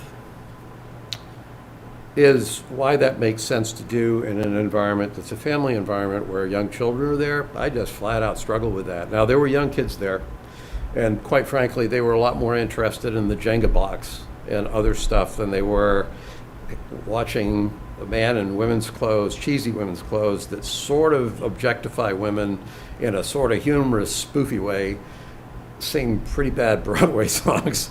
It was not we're not talking about high art in what was there, but at one level, if it was just adults, I wouldn't find it harmful. I would get the spoof.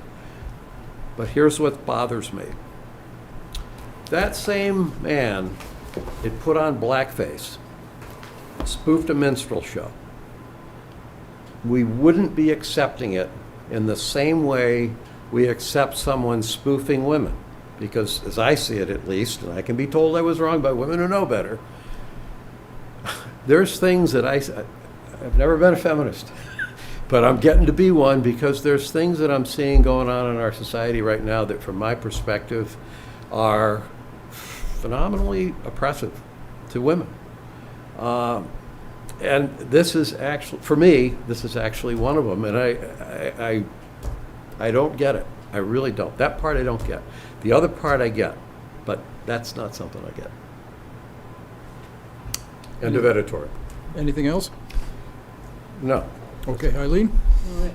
So after our last meeting, I then had the Affordable Housing Trust meeting. Nothing earth-shattering. I mean, we we're waiting, I think, for 441 still has to go through some of the paperwork for them to continue to move forward. There are 2 locations in town that they have highlighted as potential Habitat for Humanity. Further discussion on the group home. We really want to move forward and try to find someplace here in town for a group home. So just good dialogue there. I did attend the Eagle Scout ceremony with both of you guys.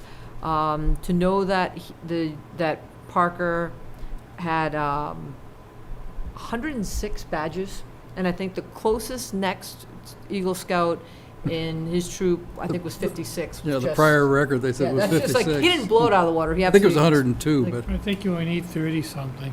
That was for crazy. Eagle. 21, I think, actually. It was awesome. So that was a really nice ceremony. And then I left there, did a quick change, got up to Belforge, thoroughly enjoyed Pride Day, and I was thrilled when I saw the email either yesterday or the day before, the exchange with you and Chief Corrett, that there were no incidents, right? And I had said a few weeks before, innocently, I wasn't expecting any, and I'm thrilled that it was just a nice event. And you went up there and it was just like any other event. Like, nothing jumped out as this is anything other than a group of people wanting to get together, enjoy their day, enjoy their family. So it was fabulous. And then based on your comments the last meeting, Gus, I sat through the MMA first session of the incident in Southborough, and then I sat through the actual presentation to the Mass Supreme, was it Superior Court? Supreme Judicial Court. Supreme Judicial Court. Found that fascinating. The woman representing the citizen of the resident of Southborough, and then the attorney representing the town, and then went and sat through what I thought was going to be a completely different training on the MMA de-escalating. Because here's what I saw is somebody got fired up on this side of the microphone where that didn't have to happen, right? Right. The woman, actually, in my opinion, didn't do anything wrong. She was Right. very calm, cool, and collected. She might have had a couple of comments, big deal. But when she was then called slandered, when she didn't make any statement that was slanderous, that board had been called out for violating open meeting laws multiple times, if I'm not mistaken. I heard dozens of times. So when somebody makes a comment out there, we shouldn't react when what they're saying might be true. We might not like it, might be kind of bummed out, but it is what it is. That was just a really interesting example where, knock on wood, in my time here, we've never had an incident where anyone here has gotten so, I'll use the term hot-headed, that they cut off a citizen. Like, I love the fact, and it's part of the reason why I ran, I love the fact that anyone out there, I've never sat in a meeting, and I hope I never sit in a meeting where we say, Gene, excuse me, we don't want to hear from you, right? Or Bill, you can't touch the mic. Like, that's like... Give him 30 seconds. But I mean, we are here to represent the citizens, so by all means, the citizens should have a chance to come in and ask us questions, share. Now, I will admit, the scenario that played out, it was the citizens' comment, so they can't have the dialogue, but that's not what the woman was looking for. So it's just really interesting. That was a really fascinating MMA session. And other than that, wasn't as crazy as the time as my previous meeting, so that's all I did.